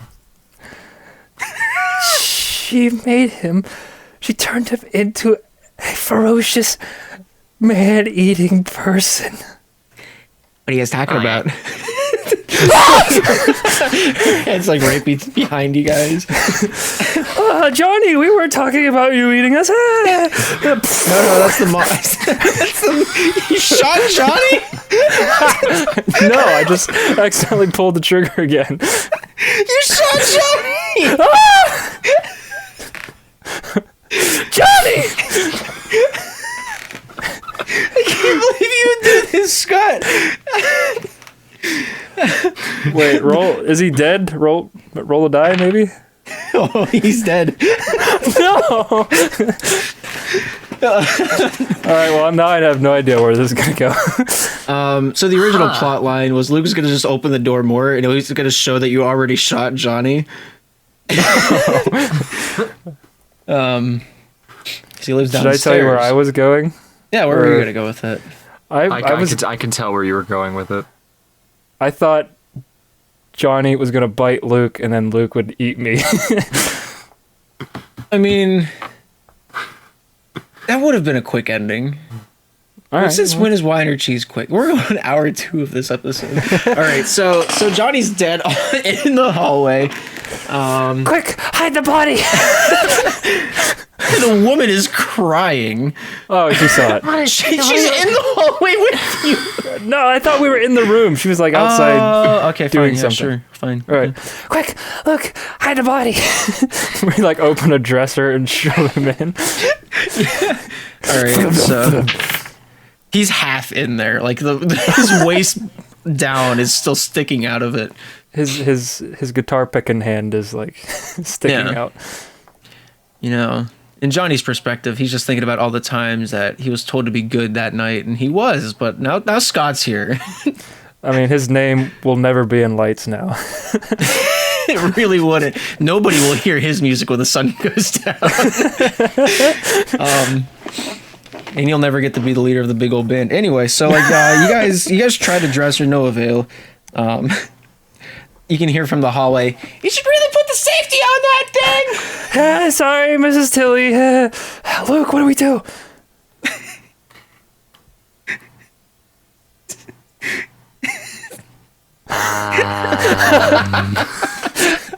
Just like a bloody pod Care Bear just musing.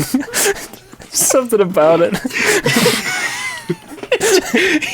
He like stares down at his hands, just blood all over it. Well.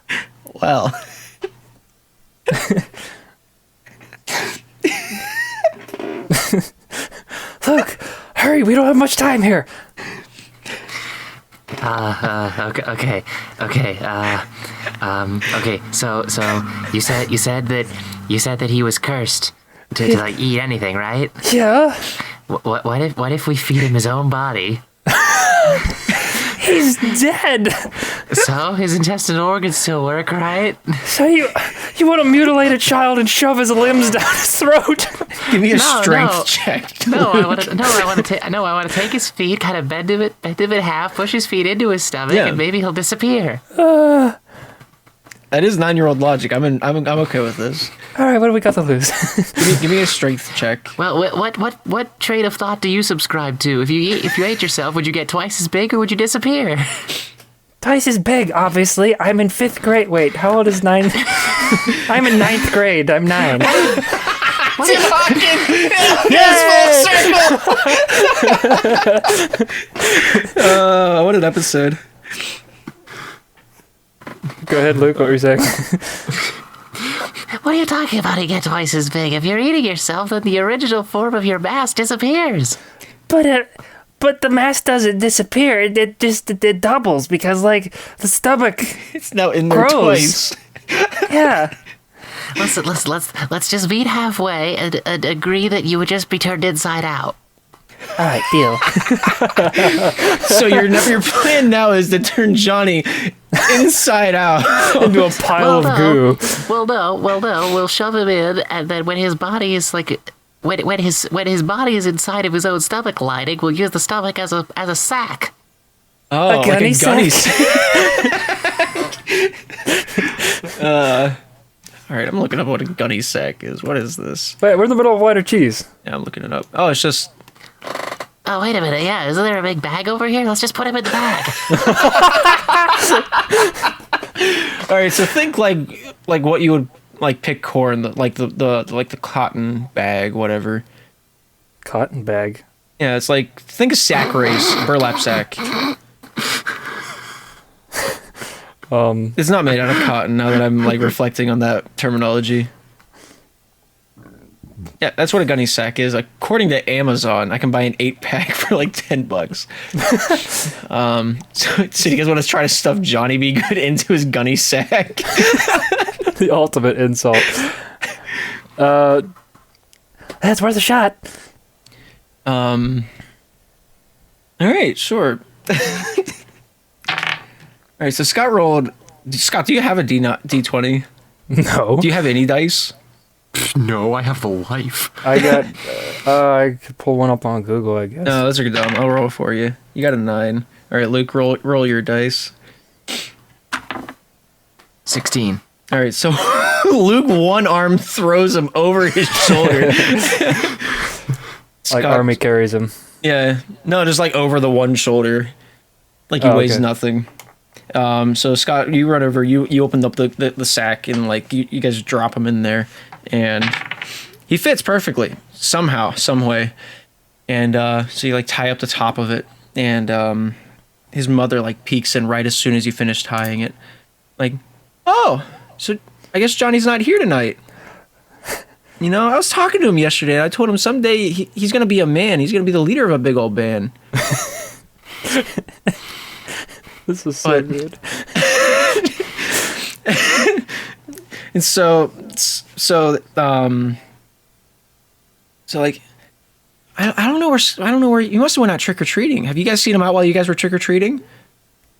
No, we have not. No, I haven't seen him in it recently. No, especially not right now. No, we haven't seen him. No, I haven't seen him. Since No, he left. I haven't. No, he hasn't been around or alive. He has live, but not here. Oh, that's weird. He's normally alive. I mean, here.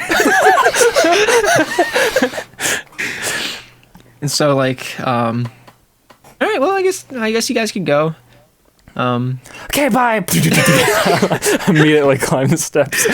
Are you gonna leave Johnny in the room, or are you gonna take him with you? Luke, Before, should we take Johnny with us? It would look kind of suspicious if we tried to leave with his bag. that's A true. dripping gunny sack. But she's gonna find out later if you leave it there. That sounds like a later her problem. All right. Well, you guys are just leave Johnny there. That makes the most sense. All right. Well, that's fine. Whatever. So you guys, Luke just like kind of like sidesteps past the woman, goes back upstairs, and there you guys are on the porch. You just. That was too close. Luke? I've already run down the hill at full speed. Oh, okay. I was gonna say the camera pans back to you with your bloody hand, just peering down at them. So Luke's already at the bottom of said hill. I run after him, the gun barrel bouncing over rocks as I go.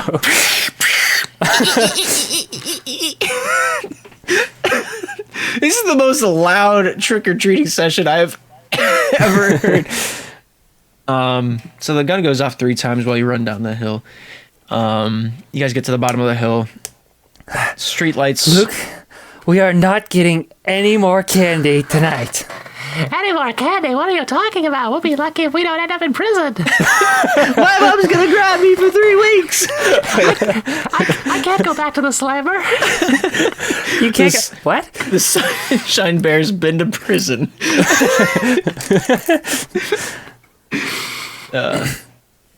So, do you guys want to go home, or do you want to like see if you could knock on a few more doors?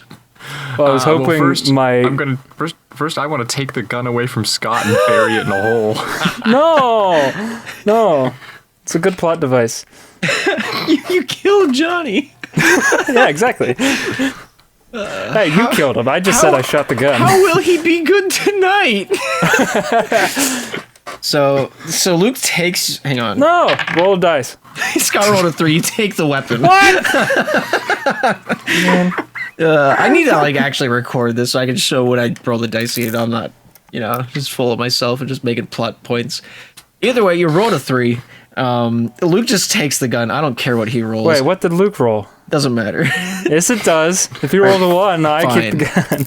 Maybe. I rolled a 1. Hey! So Scott holds his hand out on your head as you swing your little nubby arms at him.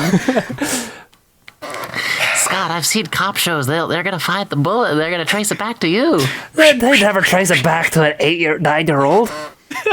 You're right. They won't. Do you really want to take that chance? Yes. Let's see. We need a good cover. Should we keep trick-or-treating?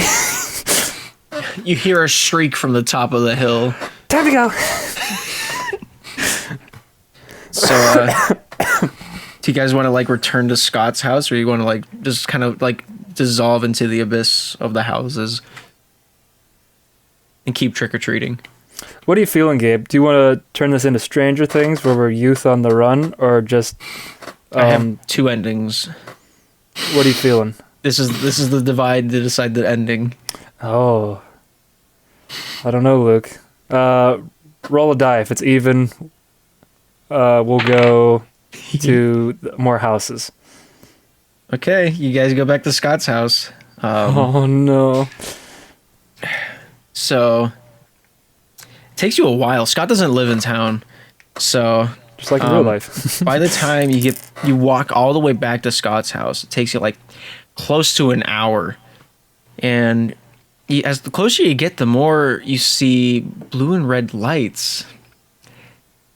The closer you get to the house, the more apparent it becomes that the cops are at Scott's house. And as you get closer and closer to like the like tree line back by where Scott lives, you see a man brought out from the house in shackles and put into the back of the cop car. Do you want me to decide who it is, or are you going to decide? I know who it is. Oh, because I was going to explain. Oh, it's my such and such. But all right. But do you know who it is? I was going to pick, but okay. You're not allowed to pick. I already know the answer. Well, that's what I was asking. So, all right. Luke, I started adopting Luke's voice. Luke, maybe we should go to your house instead. Okay, but you're not gonna like where it is. Oh no! Oh no! What do you mean? I live in the woods, Scott.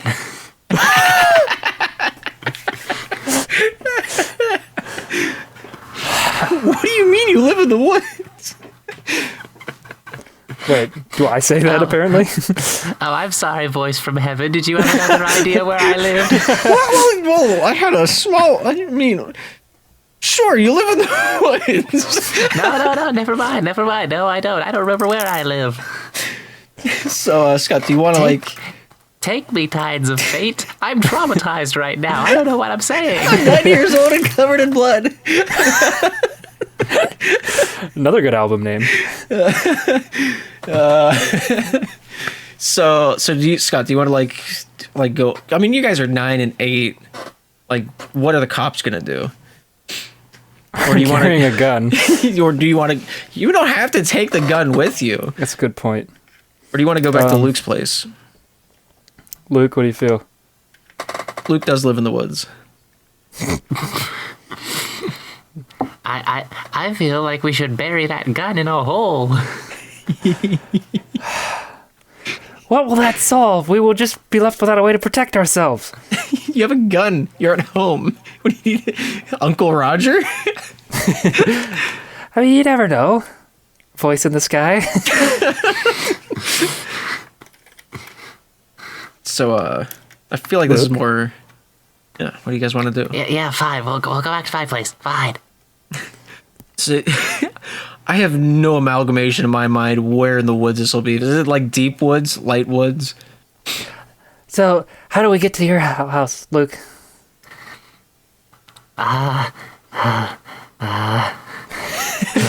He just starts fogging up like his like little lens you can see through. Okay. So that path over there. Yeah. Yeah. We go in the opposite direction of that. Hey, okay. Where's your house? Okay. So. It's the woods, man. How do you describe the woods? City boy. Is it by the trees?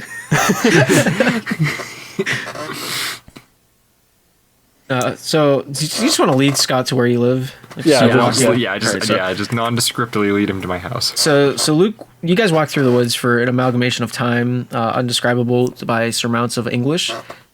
That's a complicated word of you walked for a while. And so you finally get to like this like fire ring. And there's like one tent that from Walmart pitched nearby. And there's a bag tied up to a tree. And that's the entirety of the campsite. A bag, huh? Yeah. Luke, what's in that bag? Don't look at me. I can't climb trees.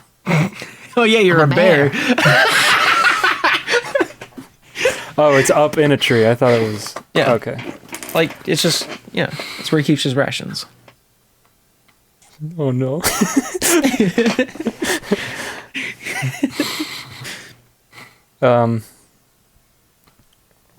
You know what, Luke?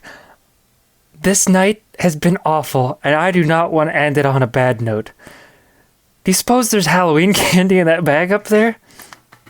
Scott, you've already eaten all of yours. No, I haven't. No, he hasn't. He still has a can of ravioli. Yeah, he's right. You have a can of ravioli.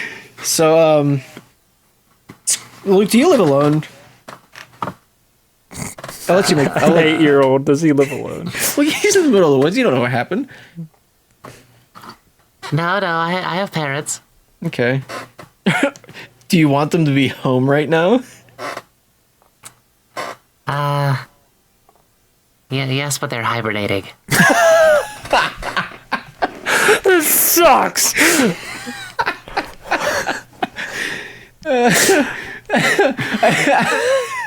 The backstory of your character is immaculate. A boy adopted by bears goes trick-or-treating as a bear. Maybe you're a boy. Who's to say what's underneath this costume? So you finally get back to the campsite. Two sleeping bear or two silhouette objects from what Scott can see are like in the the distance, like towards the brush. The Yeah, you guys got the tied up rations up above because that's how you do it when you're camping. That's how you save food from bears. The campfire has like the startings of a campfire in it. Just needs lit, and in like a skillet next leading up against it. So, what would you guys like to do? I think it's Luke's turn to pick.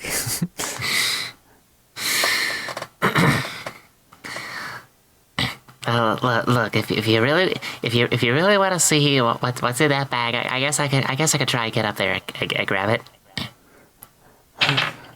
All right, so you climb the tree. Yeah. With your little nubby paws. If that roll wasn't a 20, you would have fallen flat on your face. And so you get up there. You're like straddled on the limb, and you cut it loose, and it falls down, and it like splatters open. And what's inside it, Gabe? Well, no, it's just candy from past years you gone trick or treating. Maybe. Ooh. It's dark. What do you want from me? I shine my flashlight on it. Oh yeah, it's bodies. Oh, my 9-year-old heart. Yeah, it doesn't feel so good to be showing a body against your consent, does it? Luke slides back down the tree.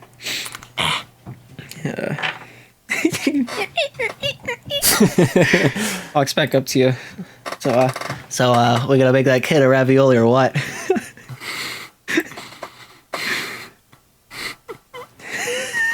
What? Hang on, I wasn't listening. So we're gonna make that kid a ravioli or what? I faint. Man. Oh, okay, I don't faint. Is it Johnny? No, you guys left Johnny back at his house, his log cabin made of earth and wood up in the Evergreens.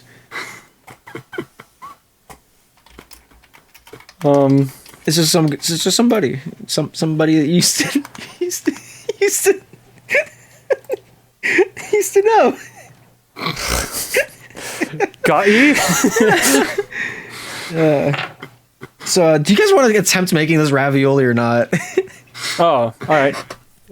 That wasn't like meant to be threatening. I just want to see if you guys can do it. All right. Look, I'm still hungry. Wait, let's try and warm up with this can of ravioli. Is there a pan in that? Wait, there was just bodies in the sack. There's a skillet next to the fire. All right, there's a skillet next to the fire. Let's try and heat it up. Oh, Okay, sounds good. I'll go get some. I'll go get some twigs and some dry wood. We could kick this fire up. yeah. You gonna give me a roll?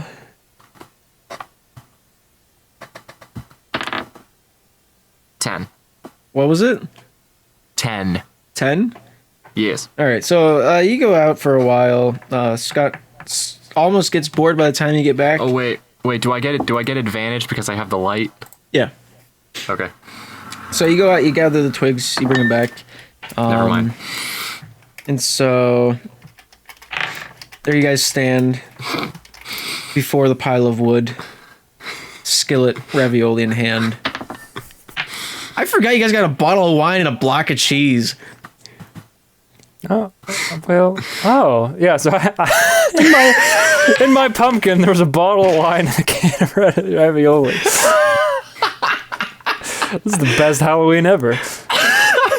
Luke on a rock. Yeah, there you guys stand. You notice some rustling next to the bushes as you guys like throw the wood into the fire pit. Did you hear that? Yeah. Don't worry. Does the rustling sound threatening? It's just. Well, that could be it. I look over to. Have either of the silhouettes moved? No. Oh, I forgot about the silhouettes. Okay. Well, it's definitely not It's definitely not Bob or Dad. Oh, uh-oh. Get in the tent. Hide. Huh? What? Okay. We get in the tent? Yeah, you No, get in no, the you zi- get in the you get in the tent. Just I you. get in the tent. Oh, All right. You get in okay. the tent and zip it up. So, from Scott's perspective, Yeah. he has like a little, like very small sliver, like a keyhole essentially of what's going on out there. I was gonna take this a completely different direction if you're both in there.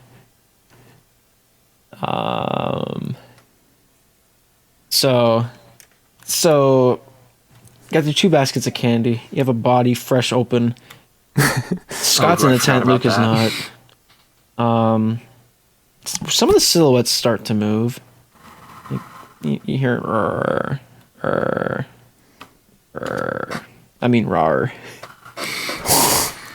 And one stands up and like meanders its way over to Luke and like sniffs his palms and smells the blood.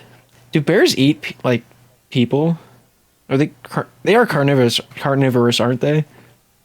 Yes. Well, they're omnivores. I'm just gonna look up bears eat human. Bear eat human. Yes. Okay. Thank you, Google. So it goes over, sniffs Luke, and then meanders its way over to the open sack of meat and starts to eat. Because after hibernation for a little bit, they wake up, they're hungry. Even though this is the end of October, but go on. Yeah, I mean, potato, tomato. You're not the bear. Okay. And the other one stays asleep. Man, Luke played this really well. Let me think. So the thing that I'm trying to like figure out in my mind is, would they be able to recognize Luke inside the bear costume or not? Because like the headcanon I have for Luke's character is he doesn't have like people parents, because let's say both of them died or both of them just weren't there, and so he was raised by these 2 bears. He was Mowgli'd. So in that setting, do you think the bears would know that the sunshine glowing Care Bear? Probably. I assume he'd have gotten dressed in front of them. Yeah, but I mean, they were hibernating before today. Plus, I mean, if they actually love their kid, he has a scent, and they would smell that. All right, that aligns with the plot line we have so far. So the bear sniffed you already, went over to the sack and started like eating whatever. From the distance, you see the sirens and the lights, pass by on a nearby roadway. And you hear more rustling from the bushes. My heart is pounding. The other bear fast asleep. This time, not the case. You hear like clomping. 1 step, 2 step, 1 step, 2 step. The clomping gets like slightly louder the longer you guys wait. 1 step, 2 step, boom, boom, shakalaka, boom, shakalaka. Yeah. The bear stops eating, turns its attention towards like the noise, and the noise stops. It goes quiet for a while, and the bear thinks nothing of it, and it goes back to eating. Doesn't smell anything. Doesn't even think about it. Goes back to eating. And a loud boom shakes through the atmosphere, and the bear falls over. Luke's just standing there, like kind of behind the tent, but not quite. And well, how would you handle that situation, Luke?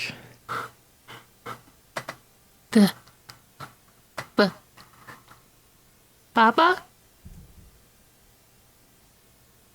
I kind of just like, what? Your mic cut out, I think. I said like, Mama? Okay. So So the booming starts again, like one step, two step, one step, two step, a little bit quicker. As the thing just descends up towards you.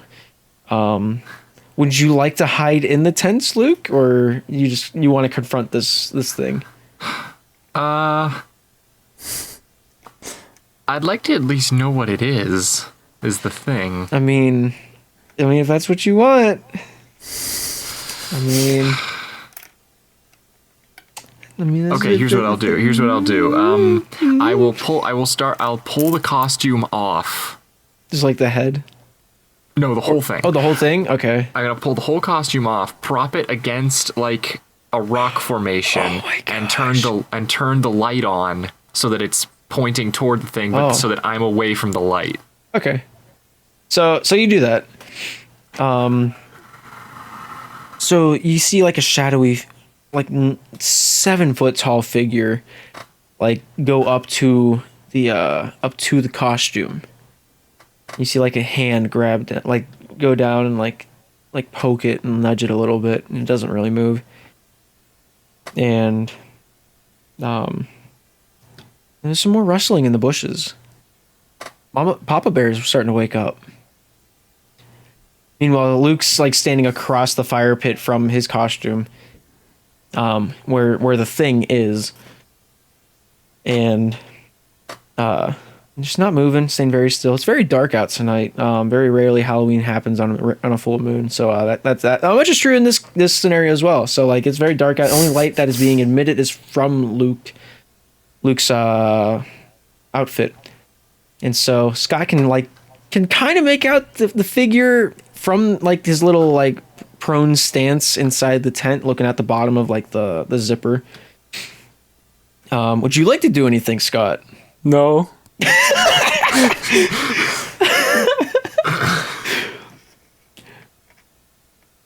Fine. Whatever. Do you want me to? I mean, there's a handful of things you can do. I can't remember if I have the gun still. You still have the gun. I'm not sure if I have any bullets.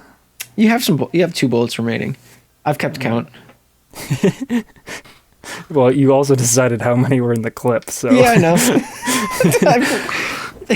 I wanted it to be realistic, and I didn't want to be like crucial time, click, click, whatever.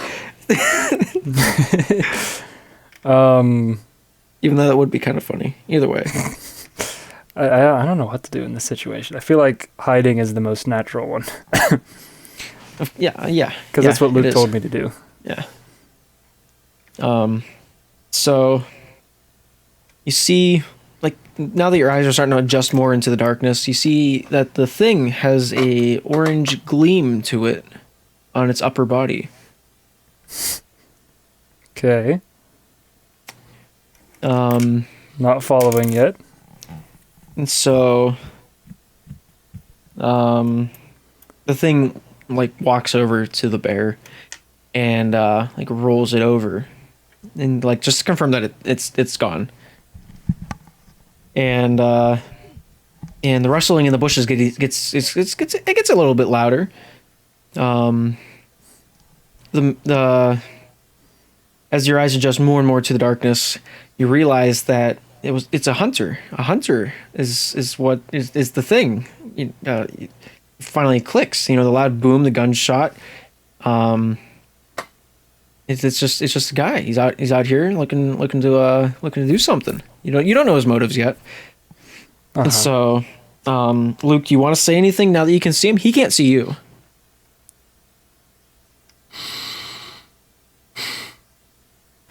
Or do you just kind of like want to? It's just a human guy. Yeah, it's just some guy. And he has a gun that one-shot a bear. Yeah. I mean, it is possible. Usually they run for a bit, but yeah. Yeah, you rolled a 20. Okay, fair enough. Okay, so the hunters in front of me. There's rustling coming from behind me.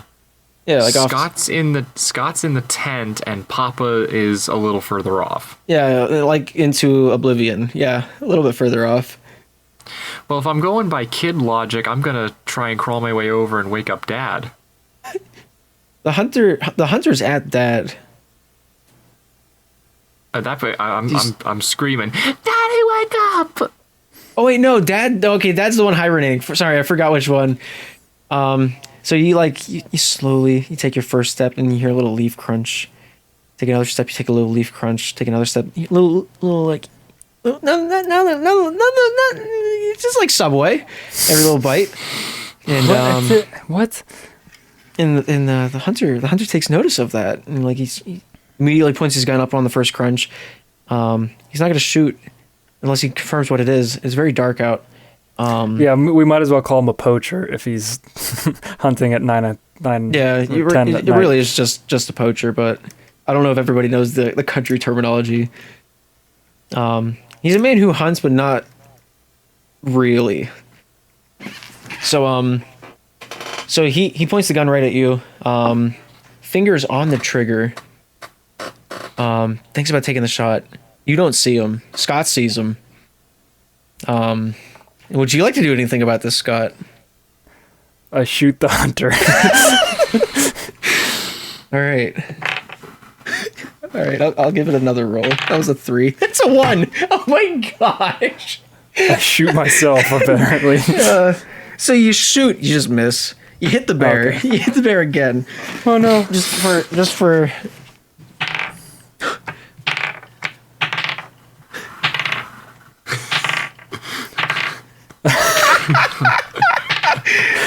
All right, Can I get a roll above 5, please? In consequential, 1, 3, 2, 3, 3, 4, 4, 1. I can't believe it. I was rolling straight 20s with these. The first 5 rolls out of the bag. There's a 7. We'll go with 7. I like that idea more.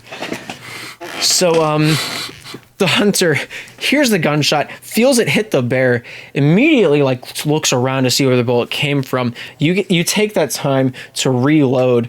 Wait, what bear do I hit the mother bear? Yeah, you hit the mother bear. That's already dead. Yeah. Oh. So the hunter's looking around trying to figure out where it is. You re-rack the gun. There's a good roll. And you point it back at him. You look down the scope. You kind of have the general idea of how to shoot a gun. So you look back down the barrel. You shoot it.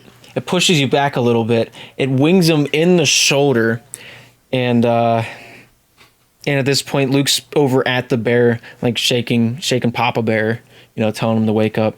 The hunter drops his gun.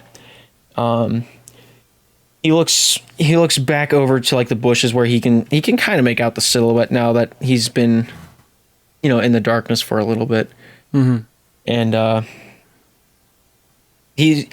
He's like trying to make out words, but he can't through the pain. And he's like trying to get Luke to not touch the bear.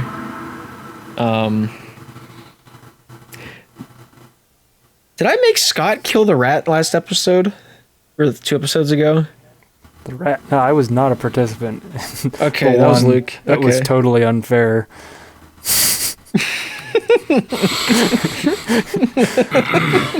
Still upset about that, I see. All right, no. So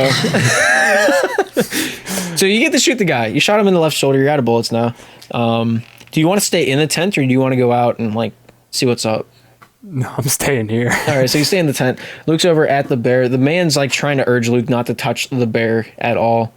Try not to make too much noise though, because it is a bear and it will wake up. But Luke goes over. He starts shaking the bear, and the bear gets up. The hunter points the rifle at the bear. That's a 2.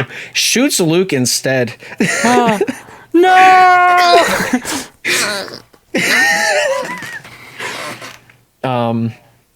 So the man hears the screaming from inside the tent, swings the tent door open, sees a child sitting there with an M16. The bear, out of nowhere, tackles the man and starts tearing him apart. Yay! Yeah, well. If you kill me. Finishes with the man very quickly, sees that there's rustling in the tent, That's 320s in a row. Oh my god. Daddy, don't. No, Daddy, he's my friend, Dad. Voice. The bear is calmed down after a short second of like towering over Scott. The bear then turns around to see his wife dead beside a campfire with bullet holes and a child holding the gun behind him. And he can only figure out one plot line that this would have happened. No, Dad, it wasn't him, Dad. Scott dies. Goodbye, Luke. Crunch. The bear, like, takes the whole tent out with the ballpark.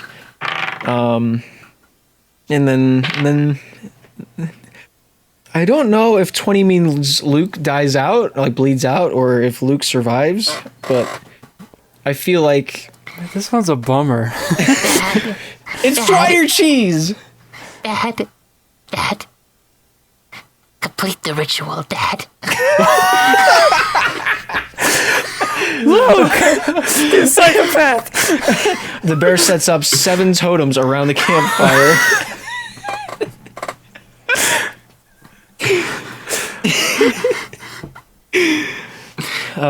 So I will become one with the forest spirits, Dad.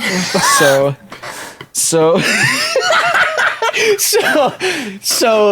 the bear puts you and Scott onto the fire. Luke bleeds out. The bear puts the can of ravioli in like on the chest of Luke and like folds his hands over the ravioli can. He lights the fire and then stands back and like watches like the Jedi, like as Obi-Wan watched Qui-Gon go off. And that's the end of this episode's Wine or Cheese. What the heck? Happy Halloween. Tune in next week where I don't know what'll happen next week. We're gonna be straight shooting with you. I don't even know what just happened. You killed there's so many times I'm like, all right, this is how the episode's gonna end. And then like just something happens and it goes a whole different direction. Holy crap, man. To tie up a few loose ends, the man they arrested at Scott's house was his uncle that owns the gun. Yeah.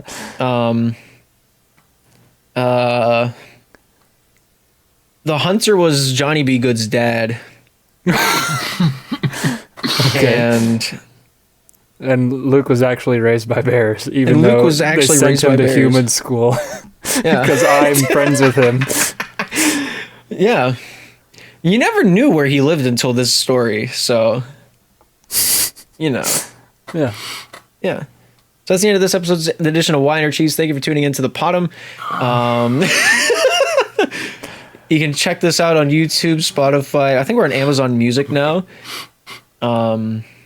Yeah, if you want to suggest like topics, we have a Discord channel. Links in the description. It's pinned in main chat if you know how to check pins in Discord. I don't know any other plugs to like throw in there. Yeah, I mean, there's really not too much else we can say. Isn't that right, Gabe? Yeah, I mean, I feel like we've run out of things. Oh, we have a subreddit now. Don't know what's on there. I haven't checked the subreddit in a while. Alvin runs everything social media wise for us. Yeah, and I don't know if you said this already, but we do have an opportunity for you to submit questions. Where do you go for that? That's the Discord channel. That's the Discord. Okay. Yeah, I might just put the link in the description so people don't have to hunt it down. That's probably easier. Yeah, so Discord links is in. I think I might just put all of our links in the description from now on. In YouTube's description, Spotify won't let us link anything. But Right. I've also started listening on Amazon Music since it's free. True. Which I guess Spotify has a free version as well. But yeah, I think you get ads every certain amount of time passed on Spotify. I could be wrong. That's a poor person question, and I'm too rich to answer that. yeah. So I have premium. I've had it for like 5 years now. I got rid of it, even though I have the student discount. I just wasn't using it enough. Yeah. Yeah. There's really only... Oh, one other loose end I forgot to tie up. I feel like Scott knows this one already, though. So if you want to take it away, Scott.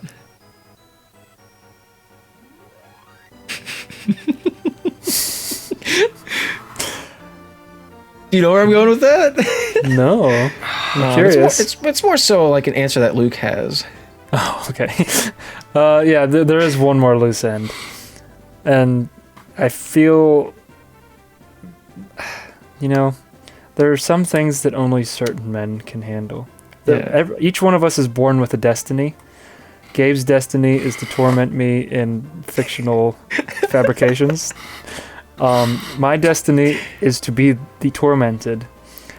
And Luke's destiny, which he had since he was born, that his whole lineage, his ancestors echoing back to eternity, have been praying for since the dawn of time. Luke's destiny. Hey Luke, do you have any final thoughts? How do blind people know when to stop wiping?